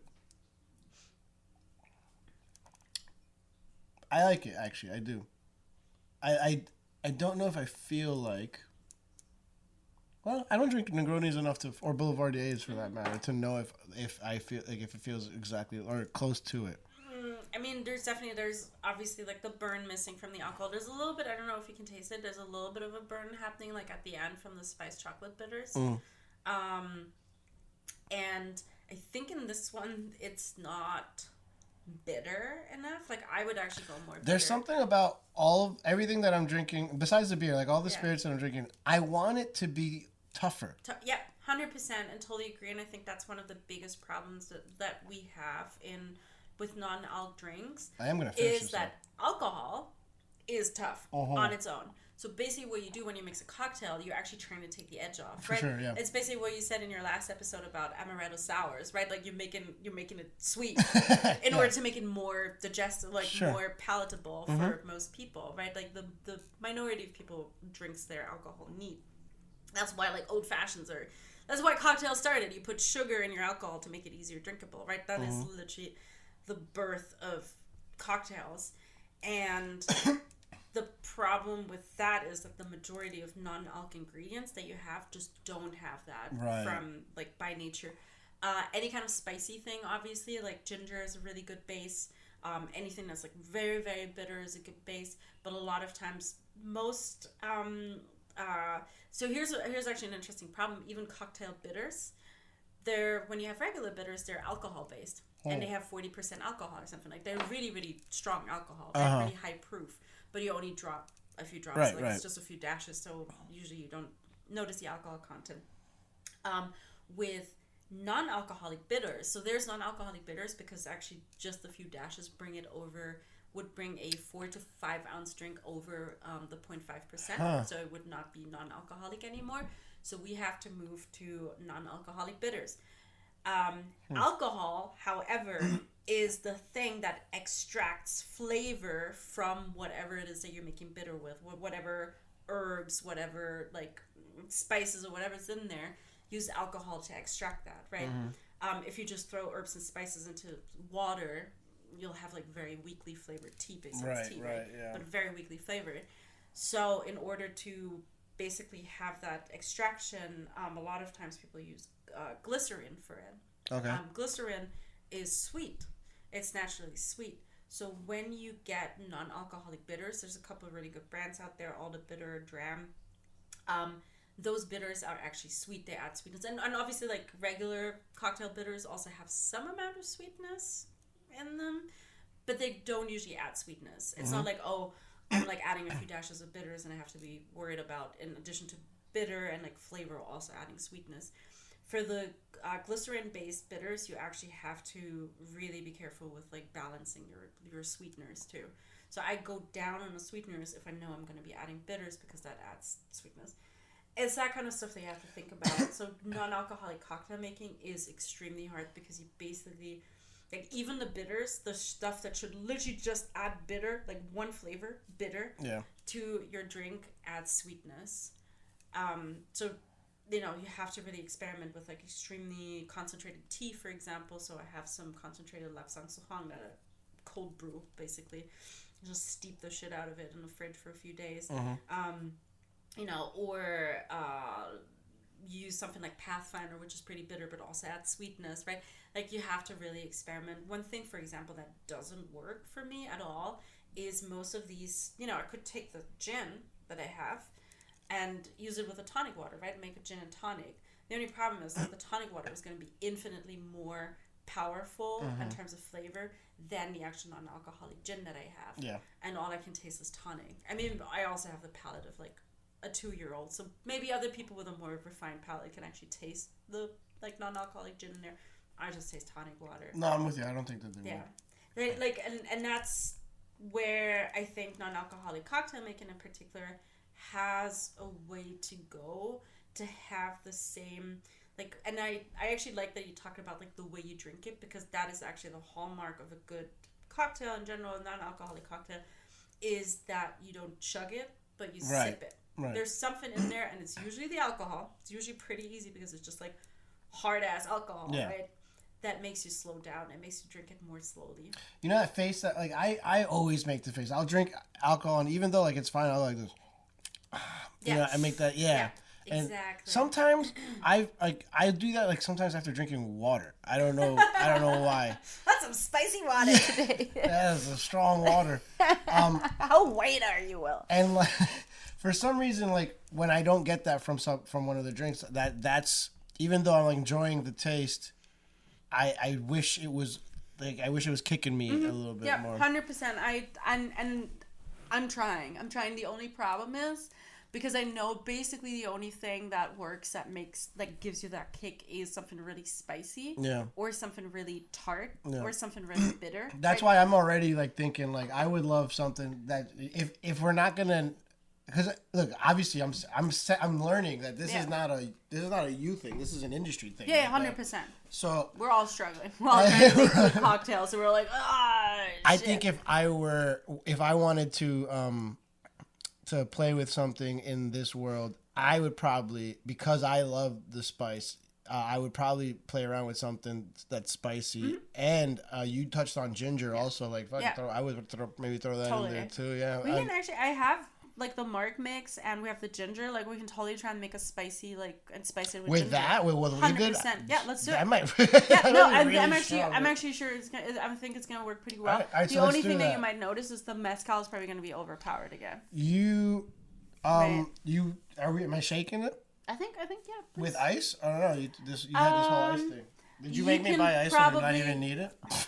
Oh, it happens. Did you forgot that we didn't need ice at all? Well, I would shake it and serve it over ice. I would dry shake and then just serve it over ice to actually dry shake and serve it over ice. Gotcha. All right. I learned the word dry shake last year. Are you dry shaking cocktails? No, I actually shake them with ice. But I only have 2 cocktails on the menu that are actually shaken, and one of them is like an espresso martini, so that holds up pretty well because of the espresso, like the coffee is extremely an espresso powerful. Martini sounds something that would translate well in the mocktail world. It does, because it does and it doesn't. Definitely because the main flavor obviously of an espresso martini is just coffee. Yeah. It misses a little bit. Like, you have to work in order to get the booziness, because otherwise it's literally just coffee. But because it's mostly, because you kind of just want sweet and boozy, you don't want like the kick, the spice necessarily. It's fine. You can get pretty close. You don't strike me as a espresso martini girl in general. No, because I'm not a. You hear that? Someone else said it.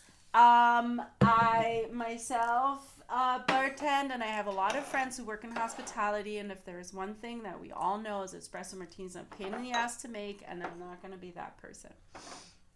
That's all. Befriend your bartenders. Be friends with the people who work in hospitality. If you don't work in hospitality yourself, you will learn a lot of things about hospitality and about how to be a good customer, and also a lot of things about yourself. Are we doing the margarita with marg mix and ginger? I would do marg mix and ginger. Yeah, because otherwise it's gonna be painful. I know that has zero sweetness. You're the least professional bartender ever. So are we measuring anything, or are we? Is this drink forgiving? I like how that's the word you use. It's forgiving. It is forgiving. Right. Measure. I've never actually made a margarita with margarita mix. I just improvised it. Yeah, neither did I. I would just go equal parts. This is lime, triple sec, and agave. Okay. So I don't know. Does equal parts make sense, or 2-1, like more mezcal and? Well, we're definitely doing. I would do 2 ounces of mezcal in each drink. So I'll do, I guess. Are we doing a full drink? I don't know. Yeah, sure. I don't even know how much is in here. Yeah, we have it. Unclear. Alright, there we go. There you go. So we got 4 ounces. Well, 4 ounces, and then maybe do 2 ounces to start with of the, because again, do 2 ounces of that, and then maybe 1 ounce, just like a dash of the ginger. I think that makes sense.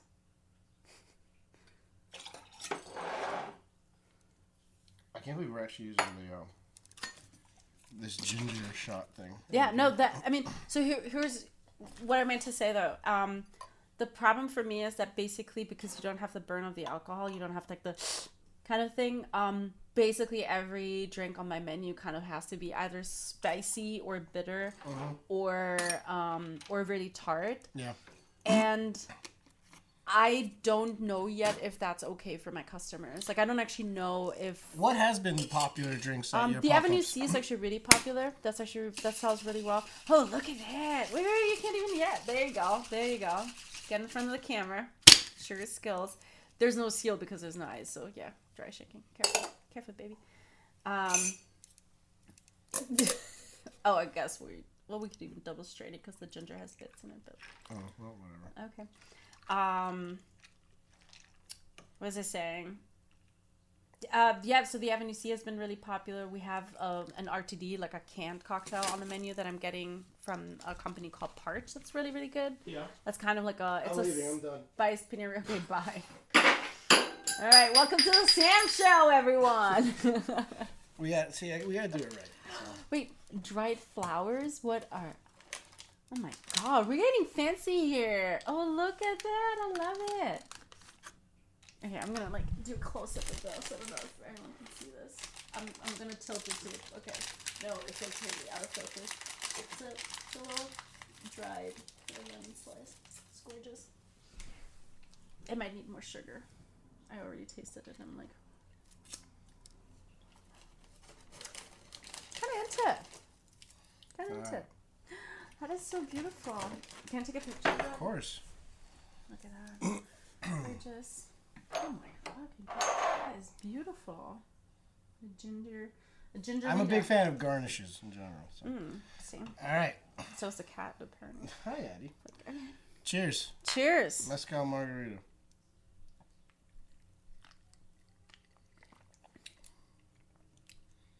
I dig it.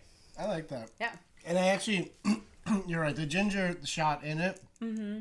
It definitely helps. We could probably even do a little bit more ginger. I can handle more spice. I wouldn't mind some more ginger in that. There's kick. There's a. Well, the cayenne pepper helps too because it's a little bit of a spicy margarita. Yeah. There's definitely spice. Ooh. It also makes I'm getting the spice now. Yeah, it makes me want to try make a spicy ginger mezcal margarita. It also sounds really nice. Actually, there's one of my favorite cocktails. It is spicy. I don't actually want it any spicier. Really? It's coming. It's hitting me now. See, I like spice, so. But it's like the perfect level where I'm like. This is nice. Actually, I really like this, and my favorite drink, one of my favorite cocktails was a penicillin, which is it's ginger, honey, and 2 types of scotch usually, and this is giving me like a lot of penicillin vibes.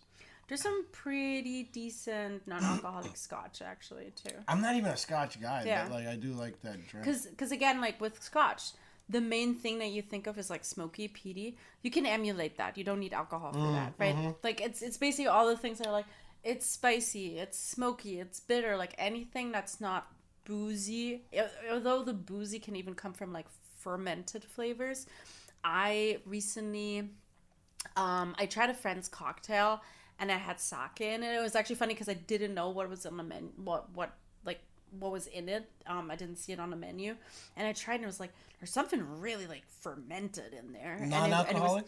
It was alcoholic. So this is recent or? Yeah. I'll disclaimer. I am I don't drink, but I am not completely dry because I do that shit. I develop cocktails. I also take sips of whatever cocktails my friend's ordering, just to understand. Okay. Cocktails, right? Or if someone's having a beer or whatever, I take sips just to taste it. But I also know if I have more than a few sips, I can feel it, and I don't like that. But obviously, you gotta stay sharp, you know. Do you think if you did have more than a few sips that you would end the night drunk because you just can't stop yourself? Funny enough, I tried drinking. 2 months into not drinking, I was like, "Oh, this was really easy for me." This was not a problem. I can do it anytime. I can probably just have a drink here and there, especially if it's a nice cocktail. So I went to a bar. I might have been flirting with the bartender a little bit, and I was like, "Oh, I'll just have this." And they have the ABV on the menu. Yeah. And I was like, Oh, I you know, remember. 16, yeah. I'm a fan of yours. Yeah, my TikTok. I remember Did this. you see it on I my remember this TikTok? story. Yeah. Mm-hmm. Yeah, and It might have been I on a pod. It might have been on Sober Sally's actually. it might have been on a. By on the a way, podcast. quick sidebar. I listened to that episode Yeah. on the train ride home from work, like kind of drunk from work. Oh, the other night. It was such a like existential moment. Like I felt like, because you're talking about like why you stopped drinking and moments like nights like this, and I'm like, this is a little close to home right now. Sorry, I'm giving you an existential crisis. Well, the funny thing is, like I said, I kind of decided to stop drinking, give it a shot. Yeah, got it. Thank you. Because of a podcast that I listened to, because of someone else sharing their experience. Yeah. So I'm kind of like, it sounds really corny, but I am kind of paying it forward because I do, like, again, I was firmly in, like, I don't have a drinking problem. And, like, it's pretty clear to me that I was not an alcoholic. There was not a lot of addictions, more like just habit. And, like, actually generally just, like, wanted to get fucked up because it's fucking fun, right? Yep. There's, like, some amount of hedonism in there. And, but I benefited so much, even it's just been 6 months, right? I've benefited so much in terms of my mental health, in terms of the quality of my relationships, in terms of, again, like, self-respect, and also just, like, the day-to-day, like, the ability, like, the hustle part, right? The ability to, like, have a full-time job and start up my own business. I am officially Third Place Bar LLC, right? Like, nice. Yeah, do that kind of shit and, like, run events, you know, once a week, carry heavy shit in bottles and all over town, network, talk to people, send emails, do all the social media marketing, do my finances, all that while also having, like, a life and a social life. I would have not been able to do that, just, you know, physically and in terms of my energy levels, obviously, if I was drinking all the time, but also just, like, emotionally, I would have not been able to do that. It would have been a lot more friction, because that's, you know, what I always experienced my whole life was friction. And I do think drinking and the mood swings that came from that contributed to that. And I just want people that are like me, that are, like, doing perfectly fine. I had a job, house, friendships, like, doing just fine. And I could have easily continued like this for the next, like, 30, 40 years, probably without any health issues, without any problems, right? But I just want people to see that I would just hedge a bet that the majority of people who stop drinking will benefit from it. I almost cannot imagine that someone quits drinking and is like, this ruined my life.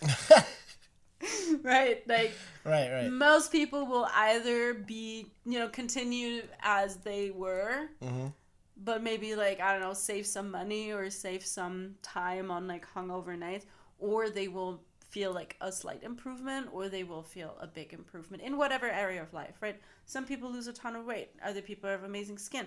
Other people, you know, have self-respect all of a sudden. Other people sleep better, right? Like, whatever it is, there's probably going to be some benefit coming out of it. And I just want people to understand that even if they're not at the point where they really need to stop, where they hit rock bottom, where they have to go to AA, you know, and really seek help or whatever, like, you actually have the permission to just not drink, which is such a crazy thought in our society. Sorry, this is like my soapbox moment. No, you're good. Which is such a crazy thought in, like, society where drinking is so, like, glamorized, right? Just going back to what we said at the beginning, it's like the paint and sip night, the tailgating, the whatever it is, right? There's always like, oh, drinking. And it seems like such a weird thing to just say, no, I'm not doing this. Like, what the fuck is wrong with you, right? You're not drinking? What's wrong? But you will probably benefit from that. And it's kind of crazy that it's something that's as easy as not drinking for people that don't have any dependency on alcohol, that it is made so hard by society, right. Everything around us. Right. It's actually kind of crazy. Your phone is complaining. I get it, iPhone. I get it.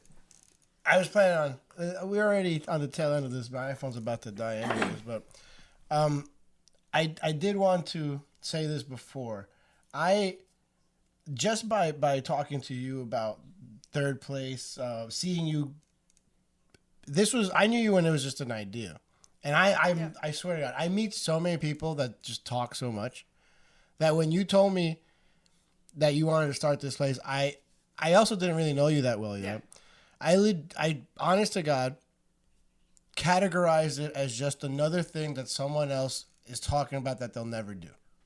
And like when you would be like, oh, would you ever like bartend at it? Yeah, like, I asked you to bartend initially. I was like, yeah, sure, because in my head I was like, sure, never happening. Not that I would never bartend for you, but that this thing is never happening. And then it's like very quickly happened once, and then again, and then again, and so I started.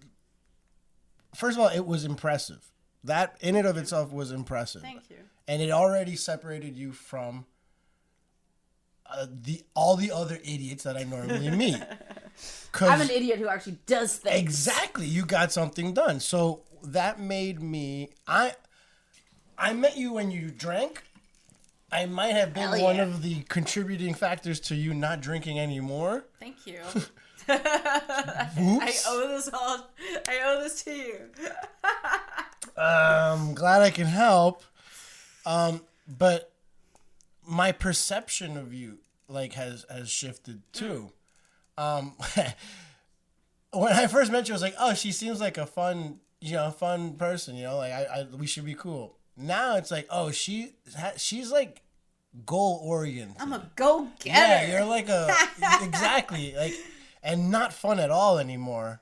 So no. Oh, I know it sucks. No, but I do find you like to be a fun person, but like it's weird, like because I don't associate alcohol with you, it makes my perception of you so much different. Like, and you are now this, I don't know, it's been what, 6 months now that you've had the pop-up going? Yeah, pretty much 6 months. And it's changed my perception of non-alcoholic drinking. I went from the bartender that hated making mocktails to like legitimately, because I have a friend that works at it, in it, and is like so gung-ho about it, it's softened me up on it to other people. I like that. And coming from the most curmudgeon-y of people, of bartenders, I think that says a lot. Yeah. I'm even like almost nicer to someone if they do order the mocktail, as opposed to before being like, oh, get this fucking drink out of my face as fast as possible. And it was listening to you talk about drinking was one of many reasons that I'm even flirting with the idea of not drinking. And like I said, I don't want to stop drinking. I want to stop drinking, though. I'm like there. Yeah. And I wasn't even there before. It has to happen. It has to literally just get to a point, like I said, where I wrote down my list. And like there was absolutely no way for me to continue to drink. Right. I could not look at that list of all the shit that happened to me in my life because of alcohol and be like, oh, sure, I'll continue with this. Like, it just made no sense to me. And that was literally the point where I was like, oh, yeah, of course I'm not going to drink. And then, I felt great, so I just didn't want to drink anymore. Like, it just came, I was like, yeah, I'm just not going to drink for a few weeks or for a month. And then all of a sudden, it's like 6 months later, I'm like, and if people ask me, like, oh, well, you're going to start drinking again? I was like, you're asking me if I want to start, like, banging my head against the wall again. Like, you're asking me if I want to get back to doing something that actually sucks and that I don't want. And so I won't ask that question then. It's funny. I part of me was I wanted to be like, do you think you'll ever drink again? Oh yeah. So just going back to like the story that we left half finished. I did have that drink at the bar because I was kind of flirting with the bartender. And I fucking hated how I felt. Yeah. Absolutely straight up, I felt like I was having like food poisoning or something. Felt like I was getting poisoned, and at some point was like, yeah, I am actually poisoning myself. Like alcohol is a poison. Sorry. It is. I enjoyed that drink very much. I would like a little bit more of a smoke flavor. I think like having not necessarily because I didn't get much of the mezcal in that. Yeah, you're right. I mean, you can always just like liquid smoke is an option, right? Or very. That's a thing. Liquid smoke, yeah, it's like used cool. for. I'm not sure how much is used for cocktails. It's definitely used for like food. Oh, nice. Molecular kitchen. So liquid smoke is always an option, and or like highly concentrated lapsang soufflong tea, which is like a smoky black tea. That works too. But, I do like the mouthfeel of that one. It's very like tart and like tannic. No, this is pretty good. Like a spicy ginger margarita. Yeah. Absolutely.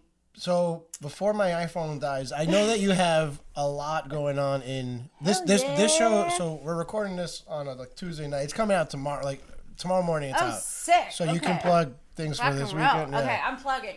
This week on Thursday, May 18, we are running a non-alcoholic cocktail night. It's all free. It's called the Great Curious Cocktail Night, which is like an event that's sponsored by this brand Curious Elixirs that has like non-alcoholic cocktails. Okay.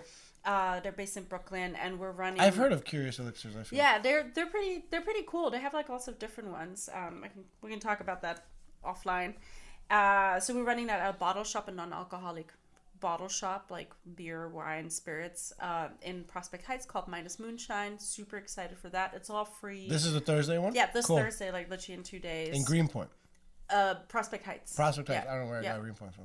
And it's like, free drinks, free pizza, free everything. Wow. Curious Elixirs are just sponsoring. We're just having a party. Cool. We're making an emo night. Oh, okay. Yeah, what time is this? 6 to 9. Okay. So just like early evening kind of. So that happens, and then next month I'm doing a couple of Pride events. I'm running a Sober Queer Social, collaborating with a couple of friends on that, and I'm running a Sober Drag Brunch, which I'm nice. I saw that actually at Dromedary here in Bushwick. So you should, if you're free on Sundays. Sundays are actually one of the days I could probably do it. You should come. Yeah. It'd be so fun. The queens are amazing. Nancy No Good, I call her Nance. That's such a great name and Emmy too. Great. That's great. And Nancy is absolutely fabulous and also the nicest person on the planet. Nancy was actually also. Is she a non like? Does she not drink? She stopped drinking a year ago, and it's so interesting. She's on the Sober Sally's podcast too in a previous episode. Okay. You should listen to it because she talks about being sober in the drag performer community, or just like in the queer community, in the performer community. You know, like you perform whatever it is, comedy, drag, whatever it is, at a bar or at a club. Sure. You get paid in shots. You get paid in drink tickets, right? Mm-hmm. So, you know, that's an interesting one. So we were gonna. So when's this one? June 18th. Got it. And the other one is June 11th. June 18th. Yeah. Father's Day. It's Father's Day. Yeah. We kind of went back and forth, and then we're like, what's the overlap between people who go out of town, who leave town to celebrate Father's Day, and the overlap of people who want to come to a sober drag brunch? And we figured that overlap is probably not particularly big. Yeah, they're fatherless, you know. So yeah, it's like we're celebrating with our chosen family here. Got it. Yeah. So we went for that, and the Sober Queer Social is on the 11th, and it's also like that's like obviously all during Pride Month. And then we're also just running a trivia night on the 15th, which is super cool. And that always, we have prizes. We have like non-alcoholic drinks, bottles, whatever's prizes. I have a trivia host actually coming in who is from Hawaii, and she's in vacation in New York City and asked me if I wanted to run a trivia night. Oh, wow. She's a professional trivia host. Okay. How crazy is that? And then this just got kicked off today. There's also a minor chance that we're running an event with a British non-alcoholic beer brand. They're called Mash Gang. I call them metal beers. Like their cans are sick. Okay. Like think like Liquid Death. Yeah. Right? It's actually where my mind went. Yeah, exactly. Like the metal kind of like there's lots of skulls and stuff. And they're coming to New York, and they said they want to cause mayhem. So I have no idea what's gonna happen. We're probably gonna party it up. Nice. They reached out to you. We've been in touch. We've been talking for like the past few months because they sent me some product, and they're just super cool. They're like the people with the knuckle tattoos, but they also stop drinking, and I think it's gonna be pretty lit. Okay. So that's also gonna happen in June. So yeah, June is gonna be insane. Nice. Yeah. I will be sure to put a link on the podcast and on YouTube on all that, so you guys could click on that. Like and subscribe. Plug your Instagrams one more time first, please. Yeah. So Instagram is at Third Place Bar NYC. That's it. That's the Instagram at Third Place Bar NYC. And call me sober. Oh, call me when you're sober. Yeah, that's my Finsta. I don't post there a lot. It's basically just like a history. So it's sort of almost like an archive. Okay. I recommend starting from like the very beginning, like day one, or like the welcome and then day one, because it does go sort of chronologically in terms of like my childhood through like my teenage years. then it kind of just goes out of control after like day 40 or so. It's just like random thoughts, random ideas. Whenever I have like another flashback, I post something. Okay. So the other day I went to the dentist, and I remembered how I would always go to the dentist like real fucking hungover. Wow. And I was like so embarrassed that I was like, he can smell it. You know, he can smell that I'm like reeking of booze. Yeah, and like, how fucking embarrassing is that, right? And that was the first time I went to the dentist since I stopped drinking. I'm like, I'm actually really grateful to myself. Again, that's where the self-respect comes in, right? I'm really grateful to myself for not putting myself in a situation where I have to be ashamed like that. So, yeah, call me when you're sober is the Finsta. Call me Doc when you're sober. Not very frequently updated. And at Third Place Bar. At Third Place Bar on NYC. Instagram. And do you have a TikTok too? Is that on TikTok? I have, yeah, it's the same on TikTok. At Third Place Bar NYC on TikTok. All right. That's kind of where I get a little brattier. Like the Instagram is like where I'm sort of professional. TikTok, I let loose. I can see that. All right. I want to just thank you for coming through, so for doing this. much. Yeah, this was actually pretty cool, pretty fun. It's funny. It was actually pretty cool. I know. You should have seen his face when I came in. He was like, "You fucking hate this." I'm just happy you didn't yell "yer" when you came in. That's all. It crossed my mind. I did not do it. I did not want to get us started off on the wrong foot. My girl was like, "Are you nervous?" I was like, "Why would I be nervous?" She's like, "I don't know, you're interviewing someone." I was like, "Nah, I'm not nervous. I was just gonna fucking talk." So I was like, "If anything, I'm just annoyed. I'm not gonna be drinking, you know." So, but I wasn't that annoyed. So I actually You weren't that annoyed. Not that annoyed. Just I'm always a little annoyed. That beer wasn't bad at all. Yeah, you plugged your shit. My turn. If you're watching this, you're already on my YouTube page. If you haven't liked or why is that fucking fun? People are on my YouTube page, right? Yeah. You're like, people know what you're No, it's just funny. Like, if you're watching us, you're already on my YouTube page. Like, where else would they be watching at? My mind went to like... Oh, I'm just saying, if you're at my YouTube page and you haven't liked or subscribed yet, then go ahead and do that shit, motherfucker. Yeah. Can we do the thing where you put like a box here? I'm not a good enough, like, I'm not good. Where would it be? Here, subscribe. Like no, is the subscribe button like down here or like here? Down here? I don't know. Wherever it is, I'm going to put my hand everywhere along the border. Just like smash. Like and subscribe on my YouTube page. Follow me on Instagram, Twitter, TikTok, Twitch, Spotify. They're all the same. At I'm Will Bryant. That's 3 words. At I'm Will Bryant. This has been Big Kid with Will Bryant. Maybe Bar Talk with Will Bryant. And today with Sam Bail. Hey, thanks for having me. Thanks for listening. Until next time, guys.